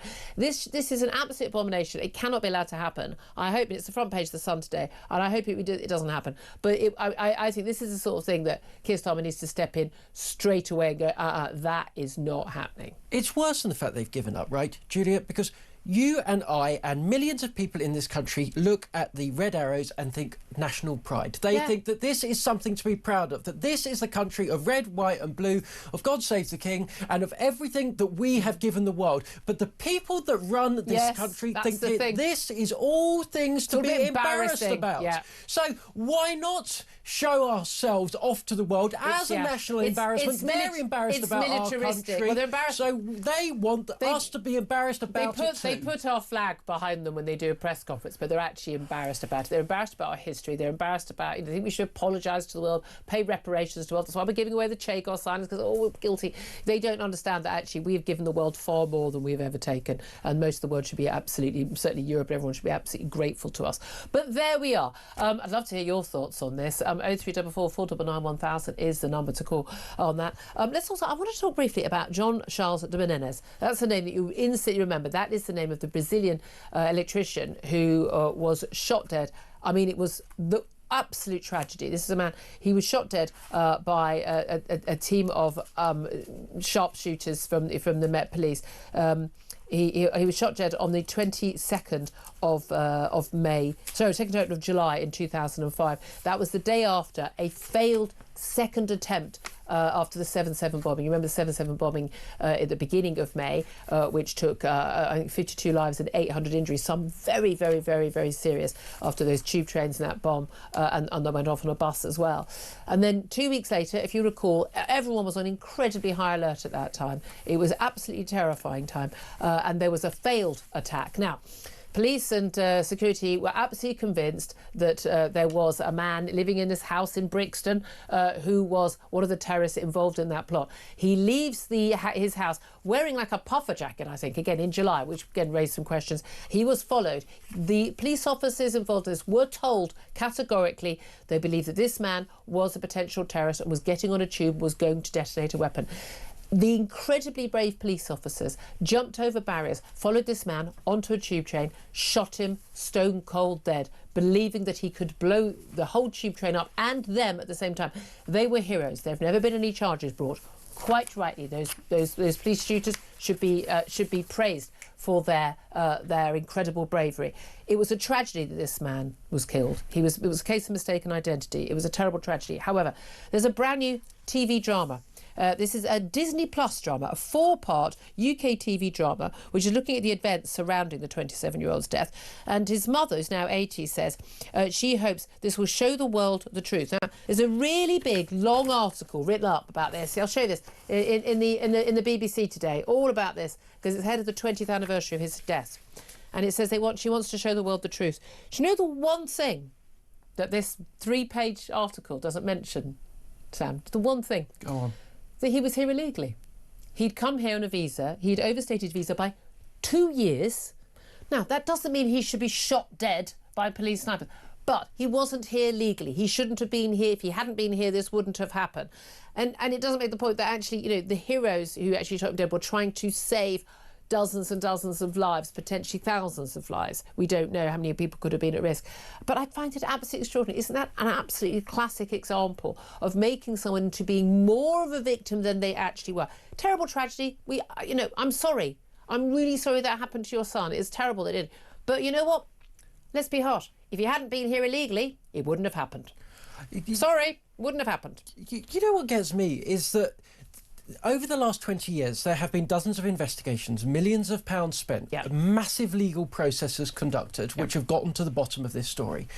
And the the reality of that is that the officers involved were blameless. They were totally and utterly blameless in the way they responded. And yet now, because 20 years later, Disney, a network that doesn't know what a woman is, that wants to push propaganda down our children's throats all the time, is making a drama about it, that these officers are about to be dragged through the mud again by a fiction, a work of fiction that is going to be designed to portray these people as evil. I've had enough in this country. Look, there've been some good TV dramas, but we have to learn the difference between a piece of fiction and reality. And the reality is these officers conducted themselves in an exemplary manner. I mean, there was a fault in terms of information, absolutely. And, you know, Cressida Dick, by the way, went on to be Met Chief. She was very much involved in that decision-making. There was failures on high. No doubt, again, there should be investigations. I don't want people summarily executed on our streets or on our tube trains of our capital city. Of course not. But if you think back to the heightened situation, I would just be really interested to see this documentary. I'd be really surprised if at any point it mentions that the man was here illegally, that he was, she used to talk about he's a very honest man. He was a criminal. If you overstay your visa by 2 years, you're a criminal. You've not forgotten to go home. No, don't. Oh, I missed my plane. I'm going to have to get a plane on Monday. No, you've overstayed by 2 years. He was living and working here illegally. He was a criminal. I mean, doesn't mean he should have been shot dead, but that wasn't why he was shot dead. I just find it extraordinary that these things just are always whitewashed. It's just amazing. Anyway, I'd love to hear your thoughts on all the stories we're talking about. I'd love to hear your thoughts on the red arrows. That, I mean, again, it's one of those ones that you just see the story, you think, this can't be true. I'm so just stunned that this country could be run down so much that we can't even produce some jets for some air displays. I mean, these are amazing air displays, and they are iconic. I find it really extraordinary also that the organisations like the BBC that will show this footage at a coronation or a major event like VE Day, commemorations, and they will just say how amazing this is. Oh, but you don't seem to care about any of the policies that will enable that to continue with British-made jets. That's the thing I find bizarre. This is joined-up thinking, people. Joined-up thinking. Anyway, 11:24 is the time. Love to hear from you. Give us a call. 0344 499 1000 is the number. This is Talk, the home of common sense.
I mean, he's been very friendly with the Chinese. Yeah. He sends the president a birthday card every year.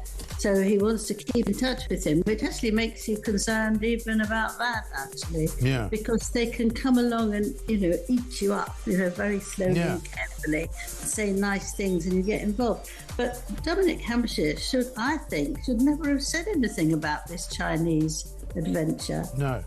How could it possibly work? It couldn't.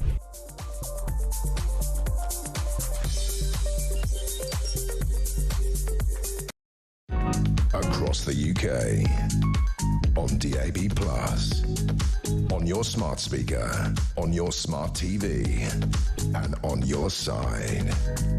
This is Talk. This is Talk with me, Julia Hartley-Brewer. Thank you so much for joining me. Let's get straight to your phone calls. I know they're coming in on the economy and on the red arrows, 0344 499 1000. Let's go to Ian, who's in Hounslow. He's on the line about the economy. I'm asking, aren't I, Ian, you know, what would you do if you would, you know, what should Keir Starmer do to help Britain with the tariffs hitting the economy? What's your suggestion? My suggestion is I think we need to do some housekeeping. We could get rid of the House of Lords. That would be a big saving. Not that big a saving. Enough of a saving to make it worthwhile. We'll abolish tax reliefs from charities because there's 170,000 charities and you can't tell me they're all genuine charities. And if they pay taxes, only the genuine ones will remain. That is a fair point. Although, again, I think we should just try and sift out what is and what isn't a charity, because a lot of these, they're kind of wink-wink political campaigning groups, aren't they? OK, right, next. Replace legal aid with a pro bono quota for legal firms. So if they have to operate as a legal firm. You've got to force private businesses, private black barristers to work for free? For a certain percentage of their work, yes. Are you happy to work for free as a percentage of your work? I do a lot of volunteering, dear. No, but that's volunteering. You're not being forced to. No, but I don't see why, because we know what legal aid is. It's funding criminals. Well, no, legal aid is also funding. No, it also funds people who, for instance, like who are on low incomes, who couldn't afford a lawyer. I mean, I don't want people not having legal representation. Well, they will if the pro bono requirement is in. Have you ever tried to get legal aid? Yes, Julia. So have I. And it was virtually impossible.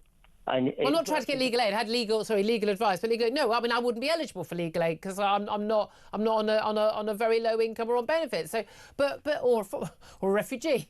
But thank you. No, I disagree. No, I've got to be honest. I disagree. I think there are ways of dealing with it better, but I disagree. And certain things I'm not entirely sure why some people should be allowed like 15 different appeals for if they're from abroad. Well, that's a problem, is it? But I don't think you should be forcing people who've trained for years to get high skills to work as a lawyer to then work for free. I think that's an outrageous thing to suggest. Who paid for their training, Julia? Well, they paid for themselves. They had to go out. They had to get out tuition fees. Yeah, but many of them trained in the days where they didn't have to, and they're still working. Yeah. Well, same for everyone else. OK, so we're going to force builders to do a certain amount of free work, are we? No, we're not. Just lawyers. No, you're moving the goalposts. No, I don't think we should force people to do free work for people. No, we don't have building aid, do we? We have legal aid. No, but that's because people don't need building work to protect them from going to prison. Do you see? No. You don't have a justice system if people can't get access to legal advice. Look, you want a justice system. Let's stop selling off our magistrate courts, shall we? Let's stop privatising our prisons. Let's stop using prisons as lunatic asylums. Okay.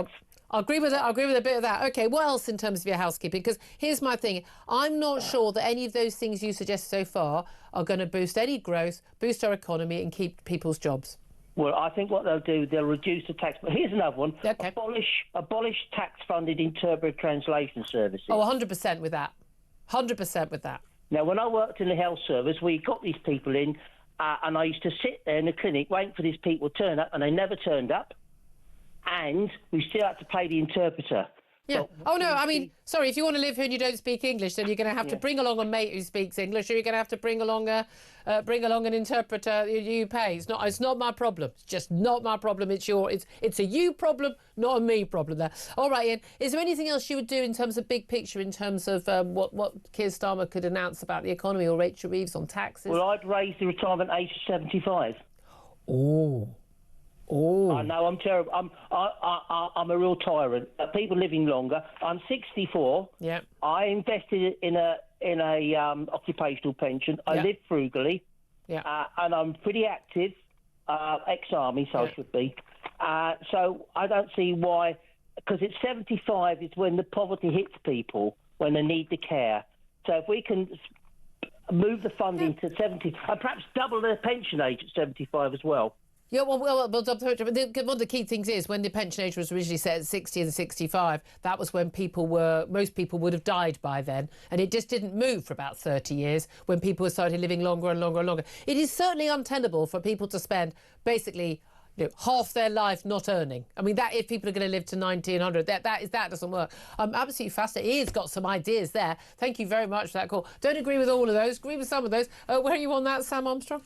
Well, big thinking is required because our country is up a creek. Yeah, well, that's a bit Doge-like, isn't it? Let's just, let's just stop. I mean, I do think there isn't. We've got to take government back down to basics, welfare back down to basics, and that means we help the people who need to be helped, and we do the stuff that's the basic services. But government is now so huge and unwieldy, and it's way more than half of our economy. Julia, we're not a wealthy country anymore. We're not. We're not anymore. So some of the stuff we used to be able to do, we just can't afford to do it anymore. Yeah, absolutely. Let's go to the phone lines. Tim is in Southwark. Tim, you want to talk about the red arrows and the fact that apparently we're not going to have British planes for them to fly. Hello, Julia. Hello. I'm actually an RAF veteran. Are you? Who worked with the Hawks. Yeah. The reason we those are the jets that are used by the Red Arrows right now. Yeah. Correct. Well, they used to be fighter aircraft, but there you go. We don't build nothing here. That's why we can't build them. Ta-da. We've got no steel, no production, no designers, no nothing. Yeah. How's that working out for us, eh? I'm not going to comment on that on the radio. Thank you for saving our job. Tariffs, interesting one. Over the weekend, I checked what we export and import, and some of them are so close together, we could actually zero tariff on some if Trump did the same. Yeah, well, that's what we're hoping to get a free trade deal. We haven't got this big surplus that other countries have, but maybe not for everything. Yeah. But there was chemicals and medicals. They were so close together, you could haggle the deal for zero on those. Yeah. Well, if he's willing, I hope that's what they're trying to do. But basically, I mean, is there any alternative to the Hawks in Britain that the Red Arrows could use? Probably not at the moment. But that's telling, isn't it? There should be. Well, we buy our fire aircraft from all over the world. Yeah. Bits come from everywhere. Yeah. God forbid if it did go completely pear-shaped, we're knackered. Yeah, on that happy note, on this lovely sunny day. I've got a very quick one for you. Yeah. We talked about the dodgy politician. Yeah. There is no mandatory background check required. Well, yeah. That's a very good point. Whether or not that would show up in some of the cases where people have had allegations or people who've actually been convicted of crimes, I'm wondering if most of those people it wouldn't show up anyway. Tim, really appreciate your call. Thank you so much. Coming up to 11:34 right now. Time to find out how you could be in with a chance of winning Oasis tickets at Wembley this summer, plus £10,000. How do you fancy winning tickets to the hottest gig of the century? Here at Talk, we're giving you the chance to bag yourself a pair of tickets to Oasis at Wembley this summer. Plus, we're giving away a whopping £10,000 and putting you up for the weekend in a London hotel. All you need to do is text the word prize to 83338 and you're in the draw. Alternatively, you can enter by post. Once again, all you need to do is text the word prize to 83338 or you can enter by post. Good luck. 18 plus UK excluding Northern Ireland. Enter by text for £2 plus one standard network charge by 11 p.m. on the 7th of April 2025. Or post your name and number to Oasis Competition, PO Box 3190. Colchester CO2 8GP to arrive by 5 p.m. on the 10th of April 2025. Full terms and conditions at talksport.com. This is a News Broadcasting Network promotion. Good luck in that competition. This is the last day of the competition, closing at 11 p.m. tonight, so very good luck with that. Right now, we're going to go to a quick break. Up next, we're going to be talking about the incredible case of the Southport mum jailed for 2.5 years for writing something on Facebook in the wake of the Southport attacks. Here's why we should all be supporting her getting out of prison. That's going to be up next. This is Talk.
across the UK.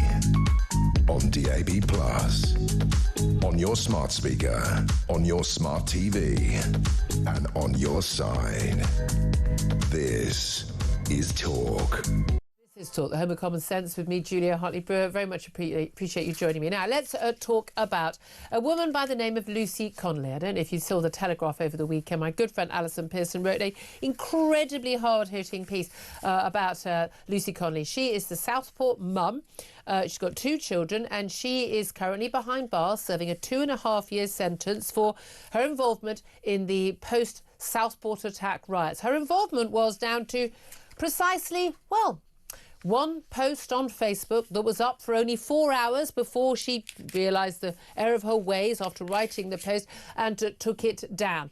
And yet she's still serving time behind bars. Well, the likes of Suella Braverman, Liz Truss and others have now spoken out and saying that when she goes trying to get a date in the Court of Appeal, it's coming up in mid-May, she should be allowed out on basically on a curfew and a tag as home release, because she has young children and she's a carer for her husband. You'll remember her though as the wife of a Tory councillor jailed, as I say, last October. She pleaded guilty to inciting racial hatred for her post on X, made actually on X, not Facebook, made just hours after the Southport killings. But should she still be in jail when there are people who've actually committed violence against people, not just written some words they left on social media for a few hours, who are already out of jail? Let's talk to Chris Casey, who's a barrister, writer and broadcaster. Very, very good morning to you, Chris.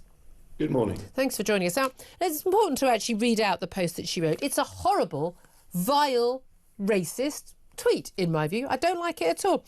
She wrote very, very, very straightforwardly. Now I've got the copy which doesn't have the full tweet here, rather annoyingly. She said, "You can set fire to the asylum hotels with people in there for all I care. I feel physically sick knowing that these families, Southport families, will now what they'll have to endure. If that makes me racist, so be it." Now, her message was viewed some 310,000 times. She was interviewed by police immediately afterwards. She was charged 3 days later and has been in jail ever since. Why do you think her case needs to be looked at again? Well, I think we need to decide as a society where we want to go with the policing of comments made on the internet, whether it's on Facebook or X or any other platform. The truth is that we are in a society now where people have access through their phones and through their computers at any time of day or night to social media platforms where they can say whatever's in their head, whether it is offensive to other people, whether it's racist, whether it's deeply misogynist. People have the technology to do that. And as a society, we have to decide, do we want the police to be involved in policing social media in the way that happened in this case? Do we want the courts to be involved in policing social media? And do we want to spend tens and tens of thousands of pounds to imprison people for sending a very, very badly judged and yes, racist message, yeah, but at the same time as thousands and thousands of women and victims of sexual violence can't get their cases into court at all because there is a massive backlog in our criminal justice system, which means that rapists are walking the streets today because there's not enough court time for them to be tried in court, convicted and sent to prison. But somehow we found time as a society for this case to be pushed in front of that queue. I find it absolutely appalling, and I just have no idea where as a society we're going to end up if we're going to send police officers round to mothers who have sent tweets, which they've then immediately regretted and taken down and deleted the whole account within hours, and we're sending them to prison as a mother. Well, I mean, and that's the thing. She's also a carer for her husband, a mother to young children. Again, no criminal record, no history of anything. It was very interesting that the judge in her case, and again, this was at a time when, again, we're always told, oh, we cannot get involved by politics, we cannot get involved in decisions by judiciary, except, of course, judiciary was basically directed. We want you to come down hard, we want instant, courts running 24 hours, put these people in jail. No one was getting bail. A woman with no history of violence or criminality whatsoever, a mother and a carer, basically not even been given bail. She was worried she was never going to get out. She agreed to plead guilty, even though she didn't plan to incite racial hatred. She was angry and upset at the time. But then she got jailed for 2.5 years, 31 months. And the judge, in his sentencing remarks, talked about how diversity is our strength. He was making political, no, it's not. I would say he was making political points. Fully signed up, woke judge. No, but what's fascinating? Julia, I disagree with you. You The way that I've read the judgment myself this morning ahead of this interview. It's only a short judgment. It's available online if anyone wants to read exactly what the judge said. The judge actually commented, and this has been missed in the mix here, that this lady had lost a child. Well, I was just going to come to that. I'm grateful, but we are dealing here with someone who has a history of significant trauma in her life, which clearly deeply, deeply damaged her and would damage any of us. Again, I was going to come to that. She has been diagnosed. She was suffering from post-traumatic stress disorder from the loss of her child as a result of medical failure, negligence at the hospital where her child was. Absolutely devastating. I don't know how anyone could ever cope with that. And she'd been struggling with that all this time and was always very, very triggered by anything where children died, which is why she was so triggered by what she saw and what we read about and knew about in the news especially on that first day about Southport. I mean, God, when we were reading out what had actually happened in that case on the day when we actually had the sentencing, I mean, I barely made it through without crying. It was so traumatic to even just read it out. And I've not gone through anything like the loss she's gone through. But this is the thing. We've got to talk about now about these sentencing, guidelines that the Sentencing Council wants in terms of, allowing for people's past, their ethnicity and all these other reasons that are mitigating factors. But for some reason, the court just skirted over the fact that this woman was clearly a woman. There were clearly mitigating factors in her case, but they were completely ignored. Well, it's the problem, Julia. This is why I'm always reluctant when people are going to criticise the judge, because when you read the judgment, what you'll see and you'll gather from it, as we as criminal lawyers know only too well, that the reason why these sentences were imposed is because of sentencing guidelines, which judges are more or less forced to follow, whether they feel that it's morally just or morally right or not. When I started out as a barrister in the 1990s, I could still stand up in front of a judge and plead for mercy and plead for empathy and plead for a degree of understanding about the individual circumstances of the individual defendant. But nowadays, all of that is, well, that's all very well, Mr. Dorr, but the sentencing guidelines are very clear and I've got to follow. If we have ridiculous, perverse sentencing guidelines, which we absolutely do in this country across so many ranges of criminal justice, then we end up with perverse outcomes like this, where, as I say, probably 50 or 60 or 70,000 pounds of public money has been spent just on keeping her in prison, where she absolutely should not be and doesn't need to be. She's no risk. She's no risk to anyone. One of the key issues here is the legal advice she got from a duty solicitor was that that she should plead guilty, and there was the expectation if she pleaded guilty, she would be given a lesser term, and then she could go back home with her children sooner. No one was getting bail. The concern was that she was being held with women who had waited months and months and months for a court date, who were not allowed bail. And so that she figured, well, I'll be out quicker. So she was given some very poor advice. Now, she's got an appeal case coming up in middle of May. She's now being backed by the Free Speech Union, covering the costs of that case, and arguing that basically, she was charged with the wrong crime. It wasn't incitement on that level. It wasn't such a serious crime that she should be eligible for those sentencing guidelines. But the fundamental thing does come back to, look, I don't want people thinking what she thought. I mean, the full tweet: mass deportation now. Set fire to all the effing hotels full of the B word, for all I care. If that makes me racist, so be it. Now, at that time, it was believed that it was an asylum seeker who arrived on boats. That was what went round on social media. It was incorrect. It was the son of people who had come to this country, but that was incorrect at the time. But to even then say, well, everybody else, I don't care if everyone else dies who come in the same circumstances, that's a horrible thing to think. It's a horrible thing to write. But the tensions were heightened. Is it something that should mean that the police turn up at your door? Is it something that means you should serve time in jail? Certainly, serving time in jail, I think, is absurd, given that people can shoplift 50 times and not spend time in jail, given that Hugh Edwards, the doyen of British broadcasting, can be sent pictures of babies being raped and he doesn't spend a single moment behind bars. The idea that she should be sent away for a tweet that she wrote and then deleted is patently absurd. Well, I absolutely agree. And I just think we don't have the resources in our society to deal with the real crimes, the burglaries that people report and the police never turn up when they have their house and their home utterly destroyed by burglary. When, as I say, there are tens and tens of thousands of reports of rape just sitting in the system, not being looked at for year after year after year, and all 90% of them never reaching court or more than that. But we're wasting money on nonsense like this. What we've got to do is we've got to say to ourselves, as a society, do we accept that people have the right to say things that are offensive, okay, that deeply offend other people? Because if we're going to stop people doing that by the criminal law, then I'm afraid that many of the sentiments that this lady put out, with which I completely and wholeheartedly disagree, as clearly do you, but many people thought that at the time.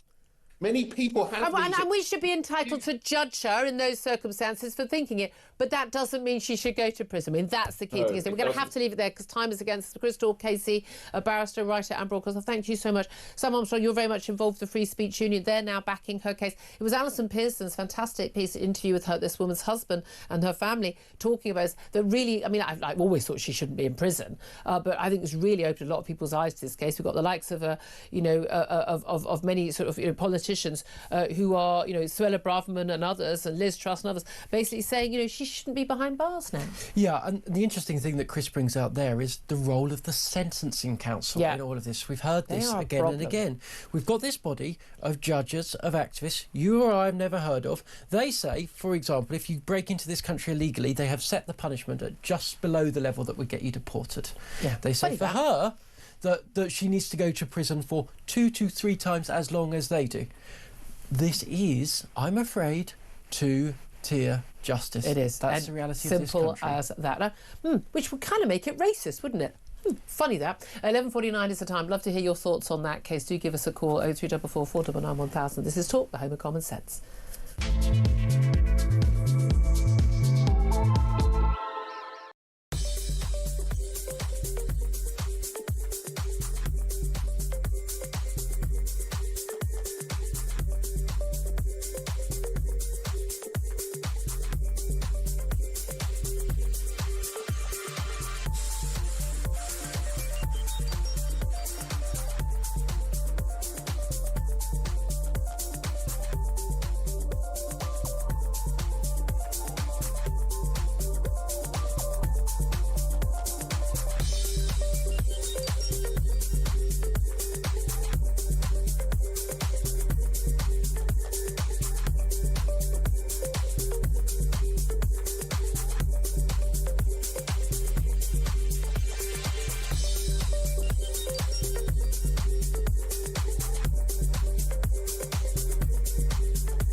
I tweeted out that she should be freed. She is clearly a victim of two-tier justice. She spoke of mass deportations and setting fire to what she tweeted was wrong.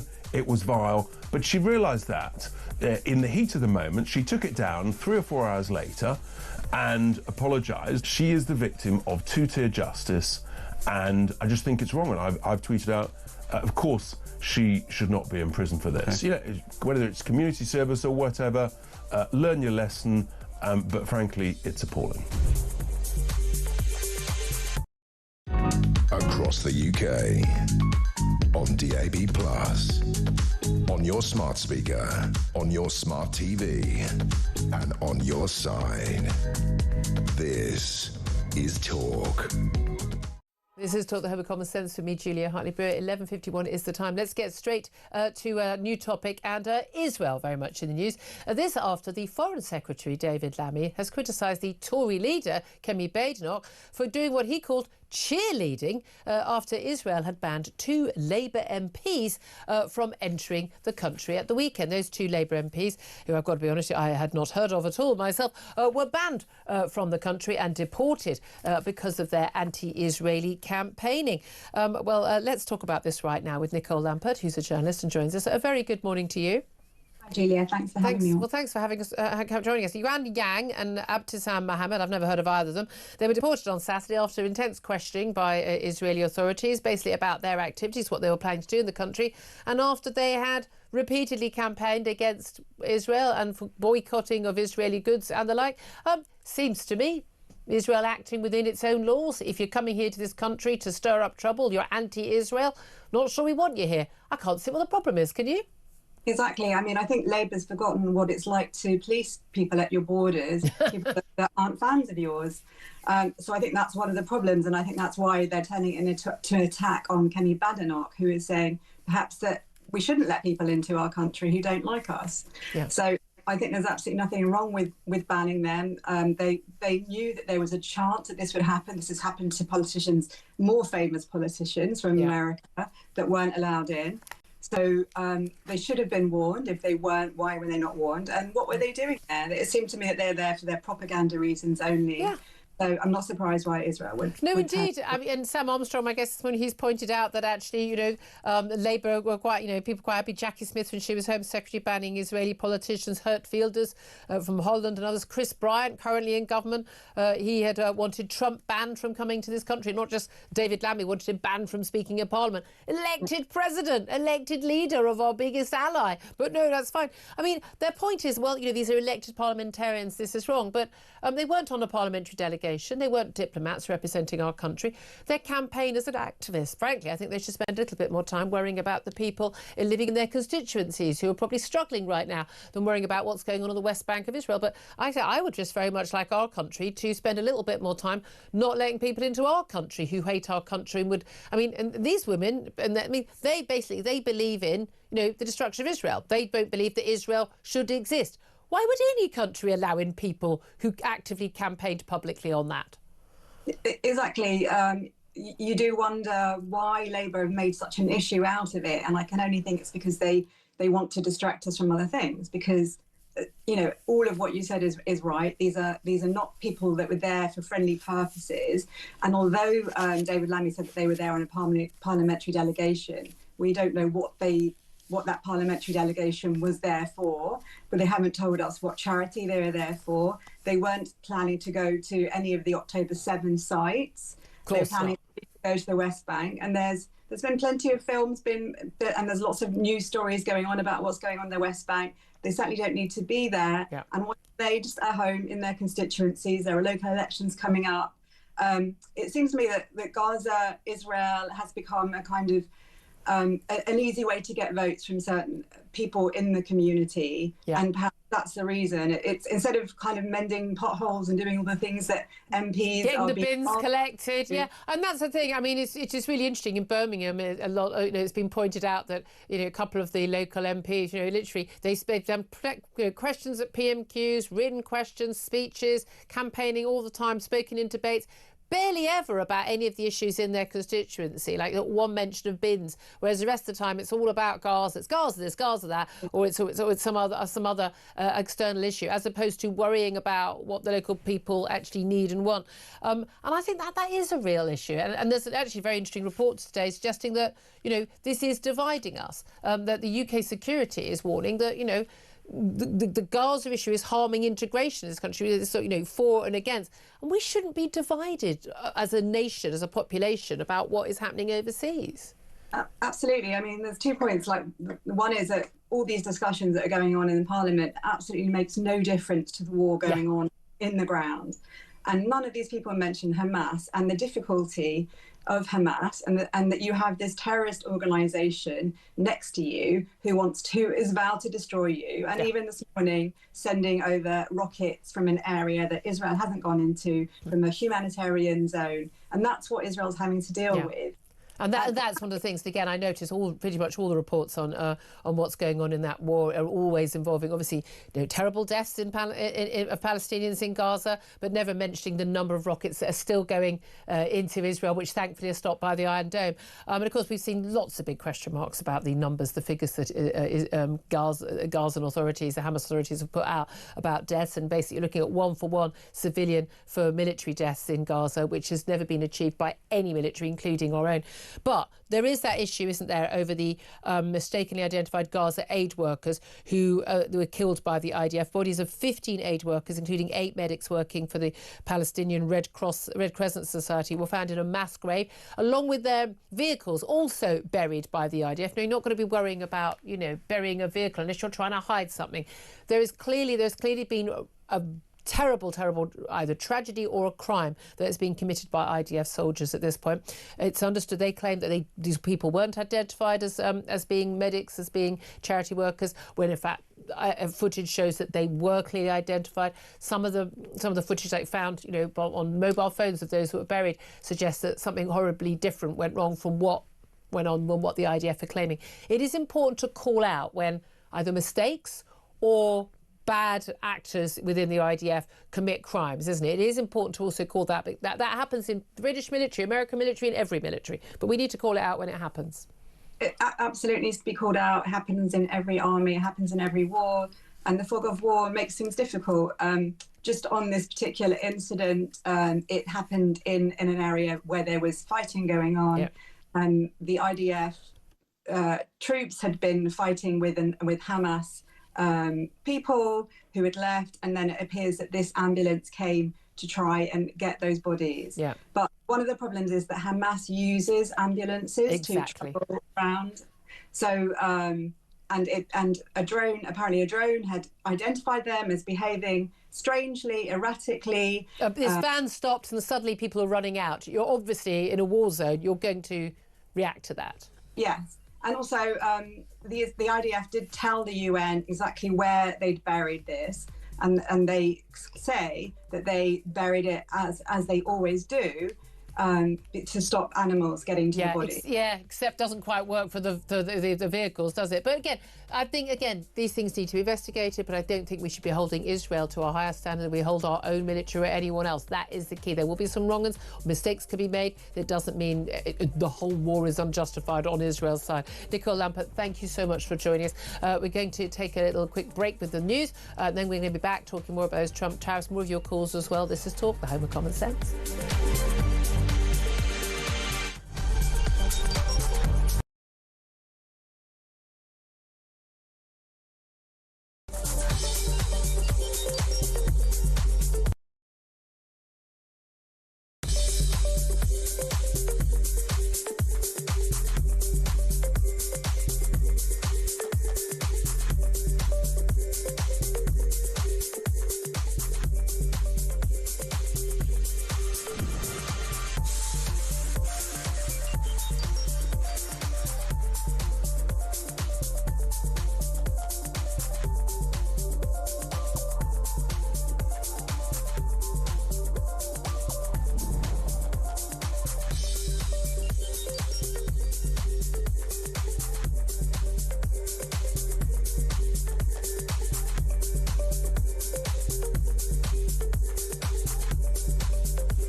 Across the UK, on DAB+, on your smart speaker, on your smart TV, and on your side.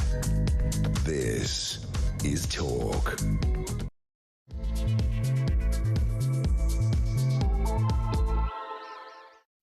Hello, very good afternoon. Welcome back to the show. This is Talk, the home of common sense, with me, Julia Hartley-Brewer. Thank you, as always, for your company.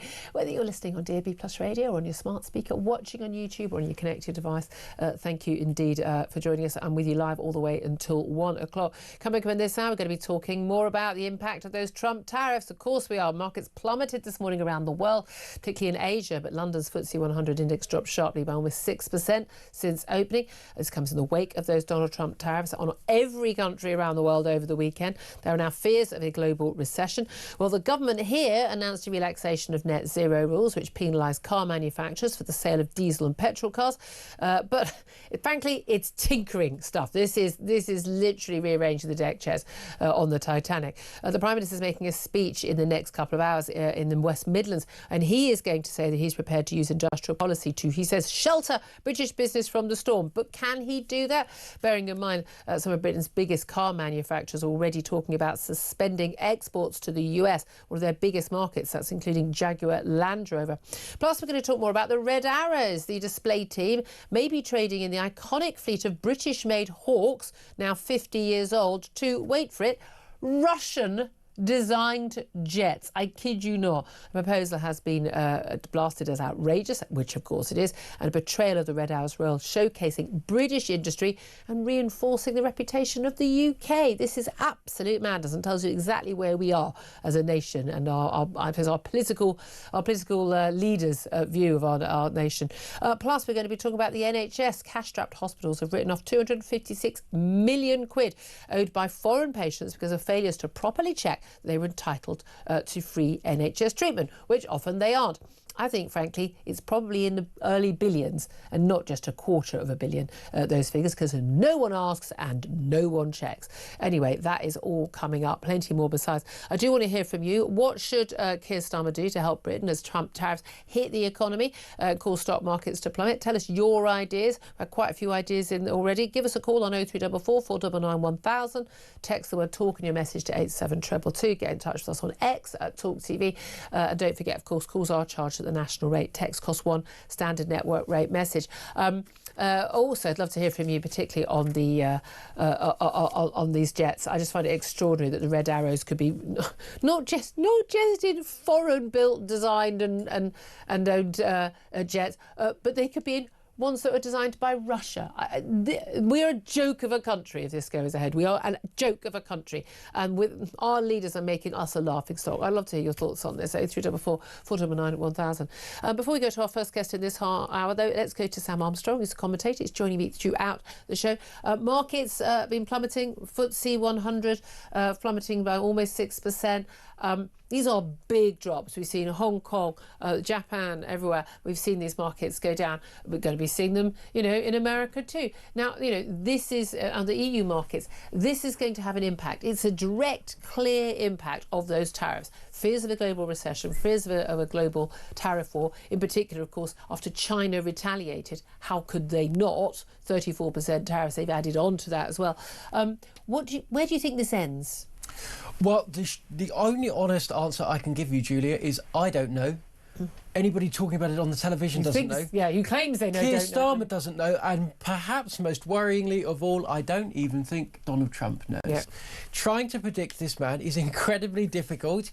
It could go any which way. I mean, in the last hour or so, even Elon Musk has posted some slightly guarded criticism of Donald Trump over these things. He's a free marketeer, isn't he? He is. As the Republicans used to be. As the Republicans used to be, and boy, oh boy, oh boy, has Donald Trump turned everything up on its head.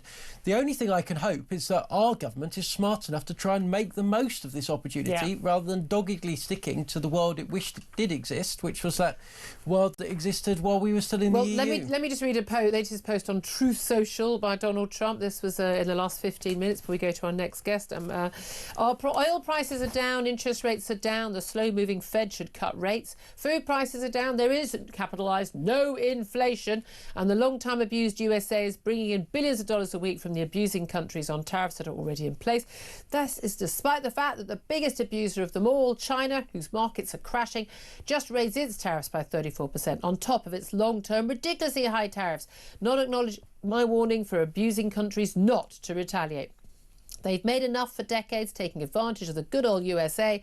Our past leaders are to blame for allowing this and so much else to happen to our country. Make America great again. Well, let's talk about that with Matthew Bryson. He's a former White House senior State Department official who worked in the Obama administration. Matthew, thank you for joining us.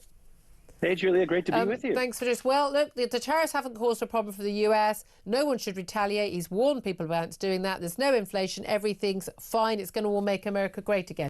Do you agree? Well, very much not. I mean, the reason why oil prices are down is because there's such turmoil in global stock markets and fear among those who need to invest in new factories, new plants, that the world is unpredictable. Therefore, there's a great fear of a recession, maybe like during the COVID period. And so, no, I think what he's doing is creating such disruption that nobody knows how to act and how to keep the global economy going. And that's the worry, isn't it? And we talked about this so much last week when he made the announcement. This is about, he is the great disruptor. That's what he does. And he's put, just basically knocking out the old economic order and starting again. The question is, does he really know what he's doing? There was a big question mark about the algorithm and the plan and how they'd actually come up with these tariffs, because everyone he was claiming these are reciprocal. So these are half the tariffs which these countries are putting on us. But some of the countries have put tariffs on, like 10, 20%. Or countries like Australia, where they have a free trade deal, there are no tariffs. So they can't cut their tariffs. So if you cut your tariffs, they will drop ours. But they can't cut their tariffs because they haven't got any. So it didn't make sense, an awful lot of it. Also, it's the idea that countries that are exporting more to the US are somehow exploiting America. But of course, America is such a huge economy and a very rich economy. They can afford to buy more stuff than, say, your average Cambodian living in a mud hut. I mean, I've been to Cambodia. This is not a rich country. They're making a lot of stuff now, they're exporting it, but they're still a growing, developing economy. The idea that those people will be able to import high-priced American goods at the rate that America can import low-priced Cambodian goods is absurd. So is it just that he doesn't really understand how world trade works, or is he kind of looking beyond that to say, I just want trade that benefits the US and only the US, full stop? Well, I think for certain he doesn't understand how global trade works, and the whole idea of it in the centuries since World War II is if you open up markets, if you have free flows of people and capital, labor and capital, then you allow countries to produce according to their competitive advantage. They produce those goods and those services that make the most sense for their economy, and then they try to trade those and export those. And that's always been good for Republicans and Democrats alike, although there are market distortions that need to be corrected. And that system has really served the cause of global peace well. You think back to the 1930s, and one of the, I think, the main causes for the rise of Nazism, right, was the Great Depression, poverty, the terms of the Versailles Treaty that put such burden on Germany. And then afterward, we learned our lesson. And we wanted to look at trade as a way to bind us together and eliminate the threat of war, allow economic competition instead of war. Well, there was that idea with China, wasn't it? That we'd trade with China. This was something that, all Western leaders were talking about. We'd open up with China, and as they got richer, they would drop their dictatorial, global ambitions, and, and that would be good. That hasn't worked out that well. It's got richer. They can fund their military. They are a global threat to democracy, global threat, certainly a threat to Taiwan. But, there has been an issue with where they follow policies where they've got very, very cheap, coal-fired energy, and they can provide all the goods that we want much cheaper than we can. It does destroy our manufacturing. There is an argument for bringing back manufacturing. And certainly, America's kept an awful lot more than we have. I mean, we've barely got a steel industry anymore. Our energy prices are 4 or 5 times the American energy prices. We are in a serious issue. What do you think that, leaders like Keir Starmer or Emmanuel Macron or the EU leaders, what do you think they should do to respond to this? What is best for their relations with the US, which will be important long term, but also in terms of their own economies? Yeah, and I mean, in the short run, I think they ought to fight back. Because if they don't, the tariffs are just going to keep coming, and this whole international system that we talked about that pays political benefits as well will be gone forever, which it may be given the fact that the U.S. credibility is so shot. But hold a sec, we fight back. If Keir Starmer puts 10% on U.S. goods coming to the UK, that just makes goods coming from the USA that I or any of my audience buy 10% more expensive, just as Donald Trump has just done that for people in America. Making prices more expensive for your people doesn't do you any good. I very much agree. But this is a political argument now. It's no longer an economic one, right? So Trump faces a race against political time right now because the short-term impact of these tariffs is going to be really difficult for Americans. And already for those who have 401k retirement accounts, they're losing a lot of money. Inflation is going to increase, even though he promised on day one to decrease inflation. If in the long run, his theory is right, though, that tariffs will rebalance trade, manufacturing will return to the U.S., the U.S. economy will prosper. Okay, great. But it's going to take a long time for that to happen. So it's a race against time. And if Prime Minister Starmer, for example, and others, Macron and others, fight back and say, look, politically, you're losing this battle, President Trump. We're just going to fight back, and it's going to be a race to the bottom. I think that's additional weight that's going to move the political needle in the United States back toward him having to drop this trade war. But surely the only thing he's going to care about is his support in. I mean, he wants to obviously be a popular president. He also will have a lot of pressure from Republicans. The midterm elections, again, they're only next year. These things creep around very, very, very quickly. He's got control of Congress right now, both houses. Could, again, if he was elected, people always think it was all about woke and immigration. It wasn't. It was about the cost of living. It's always about the cost of living. I speak to Americans all the time, but even well-to-do Americans who are doing well in life, who are saying you will not believe inflation. If you've been to America on holiday, everyone I know goes to just Disneyland or whatever.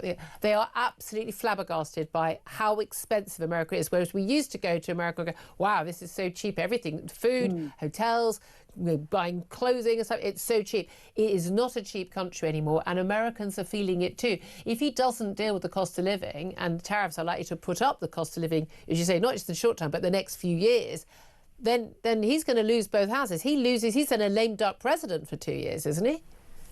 Oh, yeah, and he's being warned that by, Senator Ted Cruz of Texas said the same thing. He said, if this continues, there's going to be a bloodbath at the midterm elections for the Republicans. Yeah. And there are some Republicans that are starting to resist. Senator Chuck Grassley of Iowa is really worried about the impact on farmers. So he's trying to pass legislation that will claw back tariff-making authority back to the Congress rather than for the president. So, and as you said, tariffs are taxes, and tax authority lies with the Congress, but the Congress had delegated to the president the ability to raise tariffs. So there's a backlash beginning among Republicans, and many of his own voters who are going to see their retirement accounts plummeting in value are going to be against him. Yeah, that said, he'll say, look, we have already got some big firms that are saying they're going to move their factories to the US, which wouldn't otherwise have come. But again, these things can often take an awful lot of time, and when things are so uncertain, people don't want to do that. I've been accused I can say 10 things that I think I like that Donald Trump has done. If I say one thing I think I don't like, I'm immediately accused of Trump derangement syndrome by the people who've really got the Trump derangement syndrome, because the Trump devotion syndrome is kind of just as maddening. I judge people for what I think works, and I've got an economics degree. I've got a vague understanding of how these things work. But there are a lot of people who say, look, Donald Trump had to do something. The offshoring of industry in America is, it's all very well people having cheap prices. Not they've got cheap prices anymore, but actually people haven't got jobs, and you're losing those sort of working class jobs, and you're not replacing them with anything. Something had to be done, and the argument that Donald Trump is disrupting things, he's shaking it all up, and when it's all done and dusted, America will come out all right, because at the end of the day, America is the driving force of the world economy. What would you say to those people? Yeah, well, I think it's a question of, as you say, it's a race against time. I think he's right that there are disadvantageous relationships the U.S. has on trade with a number of countries, but he blames Canada and Mexico. Yet he said that he negotiated the most successful trade agreement in history last time around with Canada and Mexico. Yeah. So definitely there needs to be remedies to disadvantageous and unfair trade approaches to the United States. But the problem is he's rushing this through so quickly, so radically, and disrupting everything that it is costing the American economy dearly. And maybe a more thought out approach in which the actual objectives would have been coordinated and clearly articulated would be a better way to go. We shall see how this all works out, Matthew Bryce, a former White House and senior State Department official. Apologies for the quality of the sound at the end. I think the microphone got moved. You know the fun we have with tech these days. Sam Armstrong, I mean, look, he's not a Trump supporter.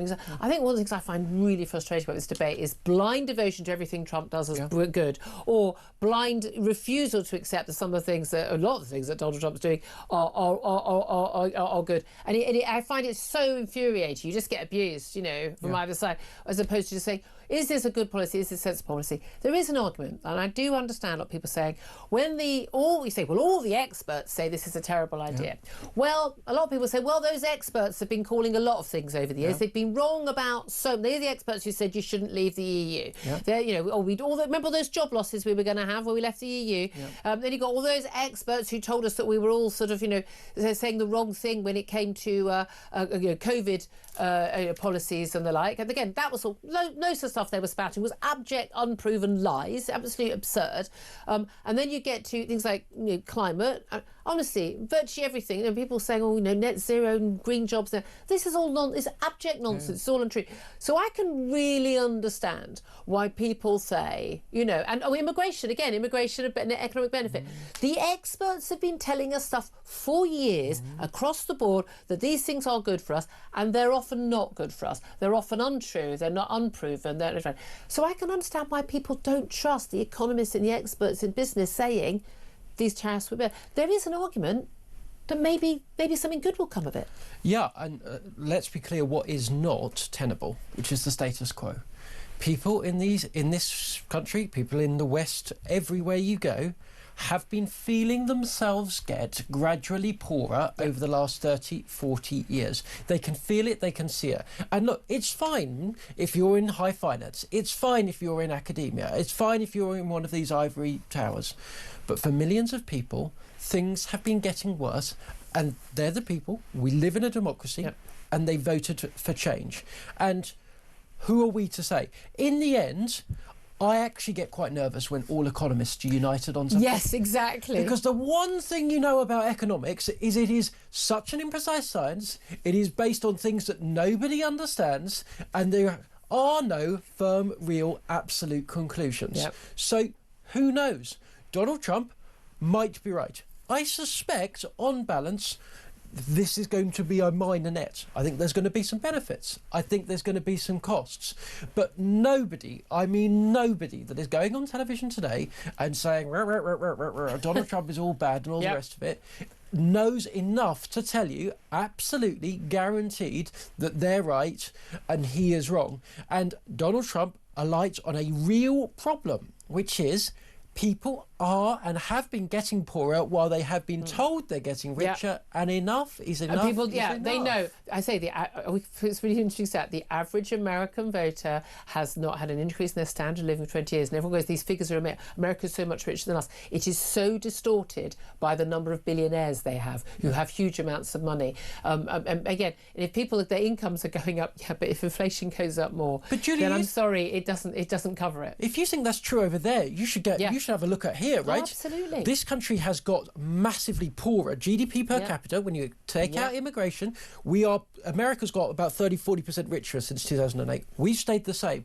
So if you want to see where this country is going in terms of politics, if you think Donald Trump is radical, this country is staring down the barrel of big political and economic change. And you see what's happening in Germany, in France, in Italy and elsewhere. And again, these people are all the creations of the left the so-called moderate centre ground who think that basically open borders and mad net zero policies and taxing us to the hilt and all of that they're not the moderates, they're extremists. The centrist dads, they're the radicals, they're the extremists. We're just talking about some sensible policies that actually make sure that ordinary people, who are the people who the governments are supposed to help. You don't have to help rich people, they're doing fine. But just ordinary people who are getting up and going to work and getting their kids and going to the supermarket, just that they should be, so you work hard and you do your bit, you should be better off.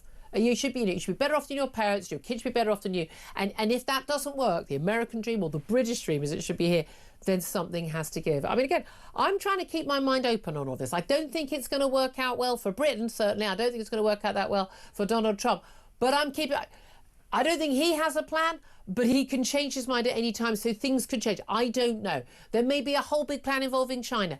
Who knows? But I think we should keep our minds open. But I just think everyone, if you're blindly loving it because Donald Trump has done it, or you're blindly hating people who criticise it because it's Donald Trump that did it, you're not paying attention. That's all I'll say. 12:22 is the time. Love to hear your thoughts on all of this. Give us a call, 0344 499 1000. You can text on 87222. Get in touch on X at Talk TV as well. Get some of your text messages coming up. Up next, though, we're going to talk about why on earth the Ultimate Pool Women's Pro Series event at Wigan on Sunday night was won by a man who was beating another man. Both of them claim to be women. They both claim to be trans women, but they are both biologically male. So why on earth is another women's sporting tournament being won by men? We'll talk about one of the women protesting outside that event up next. This is Talk, the home of common sense.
What needs to be addressed, and may I say, not by the police, is that mindset. When they prepare to leave their home, they go, right, okay, where's my phone? Where's my keys? Maybe some cash. Where's my knife? It's that mindset that needs to be addressed. With so many children, they're carrying them because they think it will make them safe. The statistics prove conclusively that if you take a knife out onto the streets, then you are far more likely to become a victim of knife crime yourself.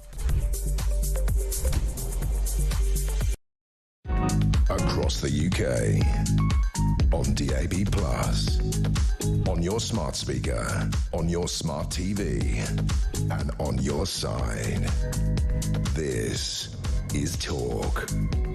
This is Talk, the home of common sense, with me, Julia Hartley-Brewer. 12:25 is the time. Let's talk about the Ultimate Pool Women's Pro Series event. It was in Wigan on Sunday night, and after numerous women had competed in this pro pool tournament, the tournament came down to the final. The two finalists, Harriet Haynes and Lucy Smith, battled it out. In the end, it was Harriet Haynes that won. What is really, really bizarre, though, is that neither Harriet nor Lucy is actually a woman. So why on earth were they competing in a women's pro pool event? Why? Well, because they claimed to be women.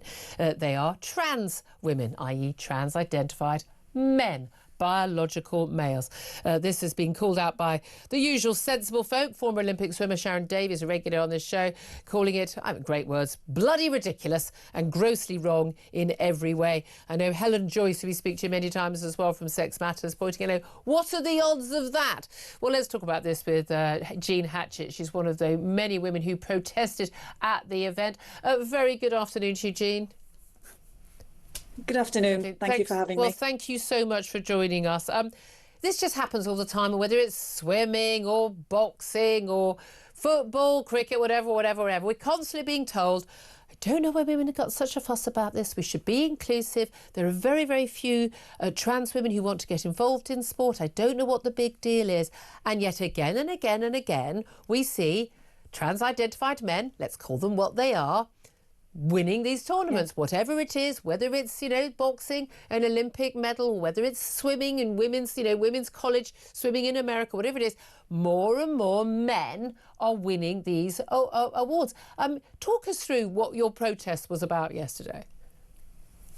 It was organised by Women's Rights Network, actually. I went along just to support Lynn Pinchers, who is the pool player who initially refused to play Harriet Haynes and walked off. Good so, the calls for boycott that we've been seeing, Lynn was brave enough to do that. She was one of the first women to do that. So an incredibly brave woman. And she put a small call out just saying, can anybody come? So it was a handful of us actually turned up to support her. As we arrived, she was already thrown out. She was out on the street, security guards all around her. So we went, come on, let's go round and go in. So we didn't acknowledge, because we'd have been thrown out too then. We went in, held a banner up at the side of this cheating man, and it said, he's a man and save women's sport, because it's really essential that we stand up for the women who are losing their... and people have said, what's the physical advantage? Yes, I've seen that all over social media, yeah.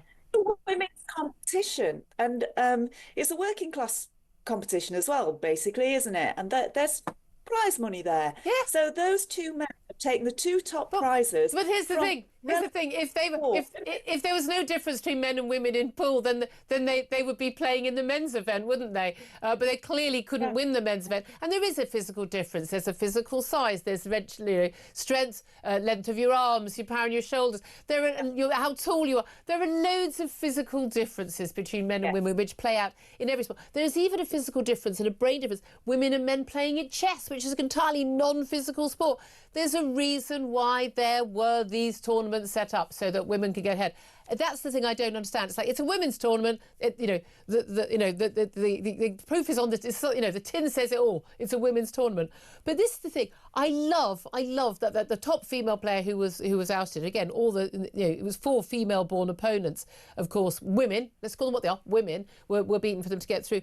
If women athletes, women competitors in pool, darts, whatever it is, if they simply refuse to play, they just simply say no. There's a wonderful image over the weekend that emerged of a young woman refusing to fence against a man, and she puts on her kit, she goes to start, and at the moment she's due to start, she goes down on one knee, puts down her fencing sword, and refuses to do it.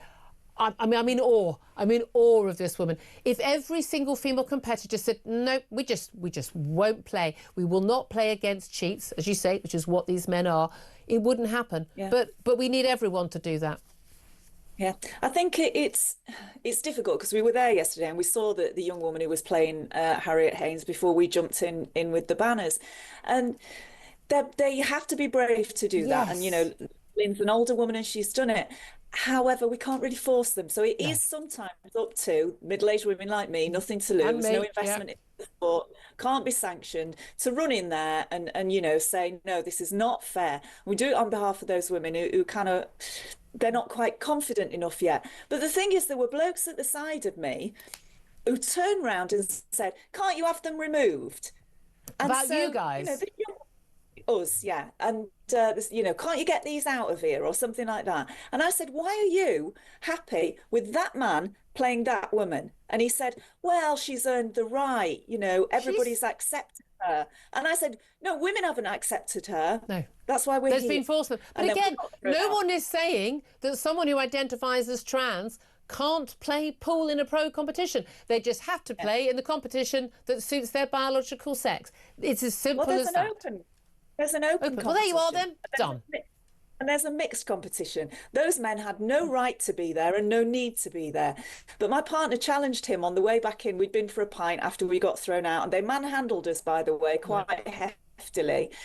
And we all went off. They didn't trans women handle you. They just manhandled you. It's difficult to know the terminology. Well, you know, it was a man and he did put hands on me, so I think I know men from women. But Haynes was coming back in as we were saying, woman, it's just an adjective before my name. Woman, it's just an adjective before my name. So he was saying that putting trans before his name made him an actual woman. So it's just words to him. He knew. Laughing in our faces, Julia, and they are laughing in the faces of all of these women. Absolutely. Well, good on you for turning up. Good on you for standing up for women. Well, absolutely applaud to you. Massive applause to you know, the women who refuse to go along with this madness. And again, we shouldn't be putting female athletes or competitors in any of these things. We shouldn't be putting them in that position in the first place. But all credit to people who stand up on this. Thank you so much for joining us, Sam Armstrong. Again, this is all just madness, and we just call these people what they're. A, he's a man, or both of the two finalists were men, and B, they're cheating men. They're cheats. Feel free to sue me, guys. You are cheats. That's what you are. When you compete against women, when you're not actually women, you're a cheat. I mean, you should be embarrassed. You should be embarrassed to have entered that competition, to have won it. Embarrassed. We are through the looking glass now. And do you know what this is? It's a riposte to those sports chiefs, to those wokesters, to those cowards that said, oh, this is a tiny thing. We're talking about a vanishingly small amount of people. We're not. OK, the final is made up entirely of men in the women's final, right? And this is going to be the reality for women's sport. There will be no women's sport. The facts don't meet the ideology, and it's just never going to end well. And again, it's almost like there was a reason why we had women's sport, women's competition. It's almost like there was a reason why we did it. It's so frustrating, isn't it? Now, let's go to a quick phone call, not on this, but on one of the other topics we've been talking about today, so I want to make sure I squeeze it in before we go to a break. Andrew is in Hertfordshire. He's called up on 0344 499 1000. Andrew, you wanted to talk about where we are with David Lammy criticising Kemi Badenoch over those two Labour MPs who were basically banned and deported from Israel. What did you want to say? Yeah, so thick as mince Lammy, he's come out. First and foremost, they are just visitors. They should have told the Israeli government they're just visitors. But more importantly, Hamas beat to death and dumped the body of people that protested against Hamas. Yep. Oh, Andrew, this is such a bad phone line. Can you move, I don't know, move two feet to the right? That sometimes works for some reason. Yeah, is that better? That's better. Yeah, go for it. Yeah. So Lammy has complained about these two MPs who are just visitors. It's not an official trip. But what about the Hamas people that beat to death those people that came out and said, we don't want Hamas anymore? He said nothing about that. And that shows the hypocrisy. This was a nothing visit by people who were looking to bring Israel into a negative light. Yeah, but it's not just bring them down. They literally want a boycott of Israeli trade. They want Israel not to exist. I'm not entirely sure we should have people to this country who are campaigning to undermine our economy and our right to exist. I don't know why any country would let those people in ever. Yeah, and that's just a common sense view. But remember, we're working with Lammy, and he is really dim. Harsh, but given having watched his Celebrity Mastermind, probably fair. Andrew, thank you for that. 12:35 is the time. Time now to find out how you could be in with a chance of winning Oasis tickets to Wembley this summer and £10,000. How do you fancy winning tickets to the hottest gig of the century? Here at Talk, we're giving you the chance to bag yourself a pair of tickets to Oasis at Wembley this summer. Plus, we're giving away a whopping 10 grand and putting you up for the weekend in a London hotel. All you need to do is text the word prize to 83338 and you're in the draw. Alternatively, you can enter by post. Once again, all you need to do is text the word prize to 83338 or you can enter by post. Good luck. 18 plus UK excluding Northern Ireland. Enter by text for £2 plus one standard network charge by 11 p.m. on the 7th of April 2025. Or post your name and number to Oasis Competition, PO Box 3190. Colchester CO2 8GP to arrive by 5 p.m. on the 10th of April 2025. Full terms and conditions at talksport.com. This is a News Broadcasting Network promotion. Very good luck with that competition. Just a reminder, today is the last day of that competition. It closes at 11 p.m. tonight, so very good luck with that. Coming up, we are going to be talking about the Red Arrows and why they may be using a Russian-designed jet, I kid you not, for their displays. Plus, why we should have a 72-hour survival kit in our homes because of the threat from Russia. We'll be talking to Major General Chip Chapman about that in just a few moments. This is Talk.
across the UK.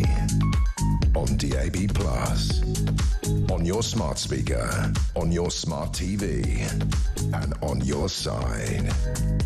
This is Talk. This is Talk, the Home of Common Sense, for me, Julia Hartley-Brewer. At 12:38 is the time. Let's go straight to our next guest, Major General Chip Chapman. He's a former head of counter-terrorism at the Ministry of Defence and joins us now. Very, very good afternoon to you. Good afternoon, Julia. Thank you so much for joining us. Two big stories I want to talk to you about, and both of them are just utterly flabbergasting. But first up, let's talk about the iconic RAF Red Arrow jets. Apparently, 50 years old, probably not going to last much longer. They're in danger of being replaced by, guess what, Italian-made but Russian-designed jets. It's been slammed as an outrageous move by pretty much anyone who's got any sense at all. This is a national humiliation, isn't it? Well, obviously, you would like a British jet to replace the Hawk. The Hawk T1 will have its out-of-service date in the next 5 to 10 years. And there are probably three options that they're looking at to make sure that doesn't happen. The first would be to upgrade the Hawk T2, extend the life of the second sort of model. The second one would be to buy a commercial off-the-shelf plane, and that could be a Korean one or the one which causes all the problem, the Leonardo M346, or thirdly, which I think is probably more likely, that will develop a UK model designed and linked to the Tempest program, which is the future combat aircraft due to come in somewhere around 2035. So the notion of buying this aircraft is there. It doesn't actually mean that it will happen. There's two separate issues, really. The first one is the procurement issue of the replacement decision for the Hawk T1. And the second one in the defence review is really the future of the Red Arrows, because that probably is being put as a saving measure.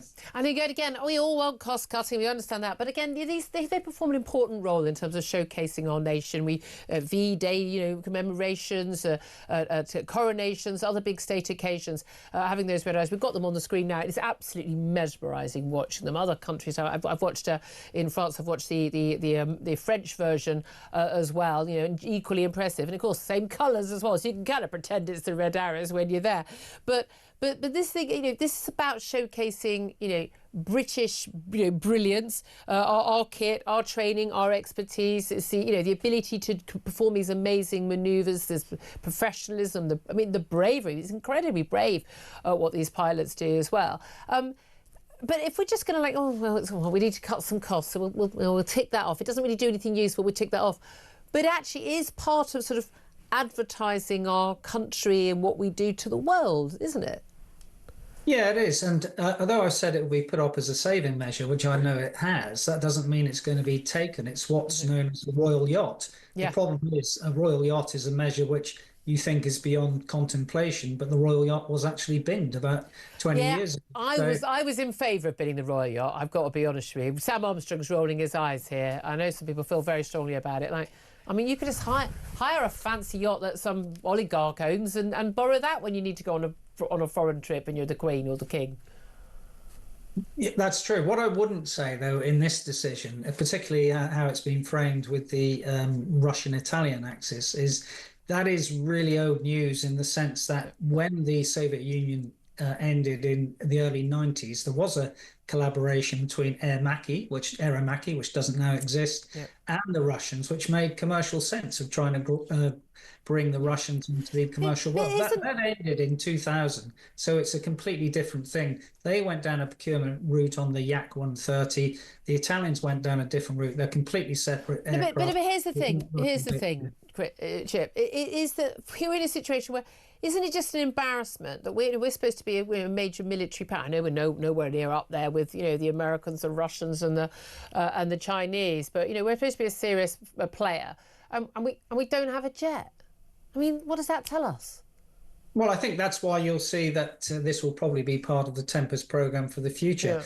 One of the things about any procurement these days, particularly in a pan-European sense, because I think we'll probably go to that if international relations with the Americans are disrupted, is that you need economies of scale. You can't procure just 10 jets or 20 jets. You need 100 jets, which you need to sell collaboratively, which is why the Tempest program has now become a thing called the Global combat air program, which does include Japan, does include Italy. Because at least they're our allies, not a hostile nation. I mean, that's the thing. Now, I want to move on because time is a little bit against us, Chip. And this is reports at the weekend that security people recommend that we should be all having a 72-hour survival kit in case that Vladimir Putin sabotages our gas pipelines or electricity supply and causes major blackouts. So you should have torches, you'd have water, a battery-operated radio, tins of food that can't go off and the like. And I would say at that point get a gun as well.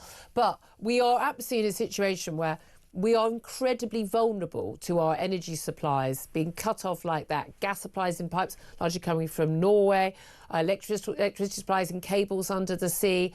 The reality is we know that Putin's navy are constantly monitoring the North Sea and the Channel and our supplies, and that they could sabotage at any time, and that would have a huge impact on us. It would.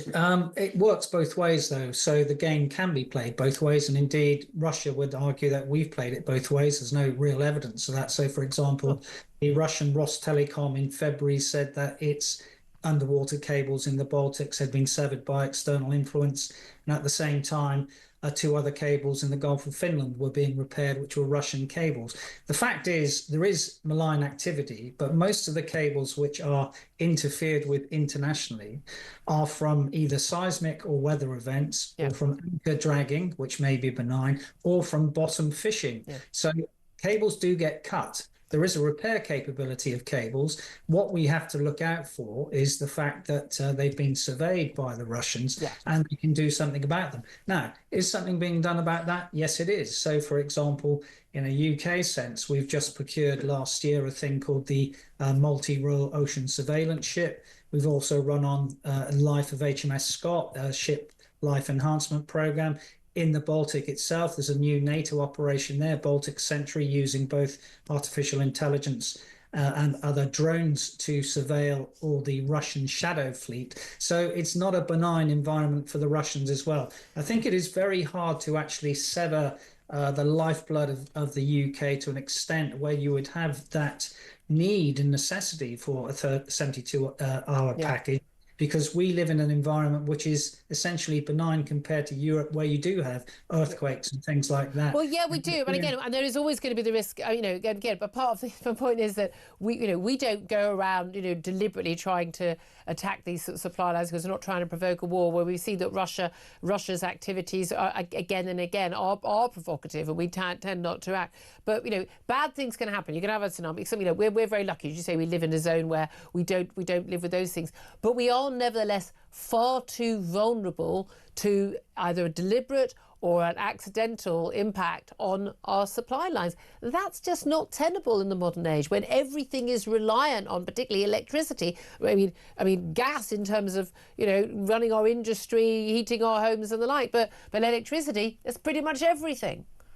Well, that's right, but that's why you have this golden rule of you're 9 meals away from a crisis, and why you come up with the 72-hour time frame. And that is that in resilience terms, and there is a resilience directorate within the cabinet office, that is a time that you think that the agencies will get their act together to repair this, so that there is not widespread. Yeah, we hope so. I mean, God, Heathrow couldn't get themselves back up and running within about 12 hours. So that was just an airport, and what I'm thinking I'd need more than 72 hours, but there we are. I'm going to have to leave it there. Chip Chapman, Major General Chip Chapman, former head of counter-terrorism at the MOD. I mean, look, he knows his stuff on this front. Would you have a preparation plan for this? Because I don't think we should have to. I think we should have a government that makes sure that we are safe. Julia, I must be very stupid, because there seems to be something to me about, on the one hand, saying that everybody needs to prepare 72 hours of supplies because the Russians could attack us, and on the other hand saying let's buy Russian fighter jets for our Royal Air Force. There's something to me that doesn't quite make sense about that, but it must be that I'm just a little bit dim. Yeah, but again, we have the same thing with the Chinese as well. Exactly. I mean, let them buy everything, let them supply everything, but they're a hostile nation state. It is utterly bizarre. We need to be so much more self-sufficient in everything. So if only we had a supply of fossil fuels either under our feet or in the North Sea we could use to help make ourselves more energy self-sufficient. If only that were the case. Oh, Oh, we do. But anyway, deep sighs, everybody. Give us a call, 0344 499 1000 if you want to have your say. Right now, let's take a quick break. Up next, we are going to be talking about just how many people are coming from abroad and using our NHS for free, and why is the NHS doing it, and why is the NHS not charging them? Because it's costing you and me a fortune. This is Talk. We are the home of common sense.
All of these sorts of things are part of a bigger picture. People are really struggling at the moment.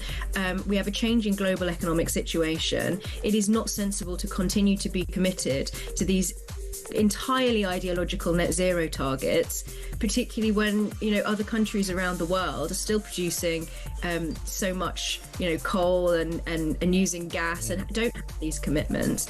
That what we're doing here is just an act of self-harm that really is a drop in the ocean, will make absolutely no difference to the global climate.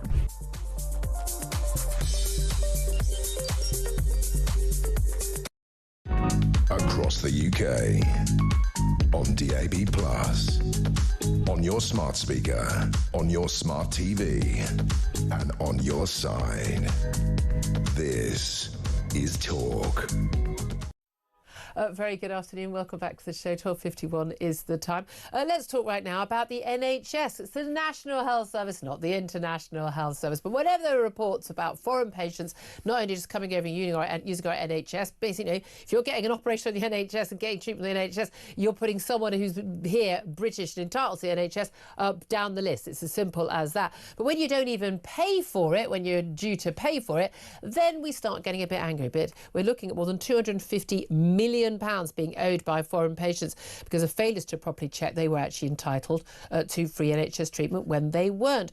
Well, let's talk about this with Dr. Lawrence Gurlis. He's a GP at Same Day Doctor and a former NHS GP for over 30 years. Lawrence, thank you for joining us. Hi, good afternoon. I'm looking at this story, and again, this is sort of perennial that comes up about hospitals not asking, not checking. 256.4 million is what we believe is owed to the NHS, and basically it's just they just simply don't ask, they don't check, and then they don't ask for the money even when they do check. I think that is a fraction of what it really is, having spent enough time in London hospitals. Yeah. Now, in no way am I suggesting anybody, because they've got a foreign accent, isn't entitled to be. People who are here for many, many years, pay taxes here, who are totally entitled to use the NHS, of course. But it seems to me that there is no one at any point when you go to hospital who ever asks for any ID, any checks on who you are, where you're from, why you're entitled to your care here. Yeah. They have no way of knowing you just have to give an address in the UK, and you don't even have to do that. This is going back when Tony Blair brought in the identity card idea. I was all in favour of it the civil liberties people are against. I was all in favour of it for this very reason, because if you have your UK identity card, you just show that, and that proves your entitlement to NHS healthcare. It would have been very straightforward, and I think we probably missed that boat. But maybe we could. No, I don't think that everybody. I don't think that when I go to hospital, should be required to use an identity card to prove that I'm eligible. I think it's pretty obvious when someone you would question, because they would say it was racist because you know that's what. There must be an easier way around this. Arguing I mean, it's so funny. I always think whenever I go to get a prescription at the quick one up at the chemist, and they say, do you pay for your prescriptions? And I say, yes, someone has to. And I always think, what would happen if I said no? I can tell you the answer to that, Julia. 90% of prescriptions are dispensed free of charge. There's widespread fraud. It's a silly system. You're probably the only person. There are pharmacies in parts of England who never take money for prescription because everyone just signs the back. So I mean, see, I can't risk that. I would lose my job if I'd commit that. I mean, that's a criminal offence, isn't it? I would have thought. It's fraud, yes. I could. I mean, again, my thing is I obey the law. I'm old-fashioned. I think you should obey the law. But this is the thing. I just think that. So even if they ask people, I mean, you get fake ID. Look, you can get fake driving licences. Frankly, I can't tell the difference between the two of them. I'm pretty sure that people could get around any of these things. There must be a simpler and easier way. And part of my issue is I don't think anyone should be in the country who hasn't got health insurance. I think if you come to this country, even as a tourist, you should be required to have health insurance. I don't think that's unreasonable. There's another thing. Anyone is entitled to emergency care. Yeah, absolutely. Right? But what's an emergency? Does a woman who pitches up with a complicated twin pregnancy, who's come from, this happens quite frequently, comes from abroad, early stage of labour, that's an emergency. It certainly is. That's going to be down, the cost is going to be down to you and me. Yeah. And that happens on a grand scale in certain London hospitals as well. We know that. But this is the thing. No one really knows what the answer is to do that. There's a lot of admin. And we know admin in hospitals is pretty poor anyway. It's too much hassle, not worth it. No one cares. They're the person, the receptionist at the A&E, the doctor, the nurse, it's not their money they're spending. They're just doing their job. And I completely understand a doctor saying, well, I'm going to treat the person in front of me. But at the end of the day, this is not cost-free. Not only are we paying for it, even though it's a national health service, not an international health service, but it also puts people to the back of the queue. If there are people who aren't entitled to that healthcare who are getting treatment, they're pushing you back. I mean, so we end up paying for it. We can't afford as many nurses. We can't get as much treatment, and we wait longer for our own treatment. So we have every right to be angry about this. Yeah, but we've got the admin. The administrators shouldn't be sitting in their offices drinking coffee. They should be down on the shop floor with credit card machines, like they are at the private hospital. Oh, and they really are. The private hospitals, they won't even look at you unless you provided a credit card and they checked it works. And they'll take £15,000 off your credit card as you walk through the door as a deposit. And that they've got an organisation to run, they've got salaries to pay, and they've got costs, and that's how the NHS should be thinking as well. Yeah, absolutely. I don't know why. But again, why do people think we've got duty of care? Tell you what, you go to any other country in the world and you expect the same treatment. Good luck with that, is all I can say. Just finally, I do want to ask you about a story today about how they're going to tackle Britain's sickness crisis. Yet another plan that never seems to involve just telling people you're not really sick. Who are we kidding? An army of health workers to be sent door to door. We're told in a radical scheme to basically they're going to roll it out across 25 parts of England. And basically they're going to just send people onto the streets, knocking on the door, saying, do you have any health problems? Aren't we just going to come up with more health problems rather than fewer? Totally. A lot of hubris here. An army of health workers. Who are these health workers? Where are they coming from? Where's the money coming from? Where's the money going to be taken away from? You know what happens with these schemes? It's more cost, and it doesn't save. It's supposed to save money at A&E, at GPs. Yeah. It won't. It's an additional cost. It won't work. Look, I'm a fan of Wes Streeting, but I think he's overreached this time. This A won't happen and B won't work if it does happen. It will just waste money. Do you know what? That's literally a summary of most government policies. It won't happen, and if it did, it wouldn't work. Lawrence Gurn, it's always so good to talk to you. 12:57 is the time. Sam Armstrong, you and I are both chuckling at that, but it's true. Yeah, it is true. What gets me is the doctors that think, and nurses that just want to treat everyone that comes through the door, and they think, oh, it's generous. We've got a duty of care to hit Tom, Dick and Harry. Only they're never called Tom, Dick or Harry. But they're there on our salaries. They're not being generous, right? The NHS isn't free. No, like they're being generous with our cash. Stop it. Knock it off. You don't have a right to. If you were self-employed, like back in the old days with doctors, and the NHS funded you, you weren't going to get wouldn't paid. be so generous if there wasn't going to be someone paying But the tab at the end of we it. pay taxes for a national health service, not for an international. I don't know why anyone thinks this is complicated. I really, really don't. Thank you very much, Sam. I'm delighted to say we're joined by Ian Collins, back from his holes. Hello. Did you have a good time? Yeah, yes, decent enough good weather? time. Yeah. Well, it snowed. Were you snowing? Yeah. You were snowing, skiing. I wasn't snowing. No. You know what I mean? Yeah, did a bit of that down the mountain. I went to the mountaintop. Did you do a little bit of the old drinking in the evening? A little bit of that, as you do. That somehow happens. Yeah, Bulgaria's an interesting place, isn't it? There you are. Yeah. Well. Do you remember 1978? Oh, really? But in a kind of nice way. It's like health and safety, not quite as. Were there lots of trans pool players winning? Almost, indeed, almost compulsory to smoke. That's just the kids. So much going on. Yeah.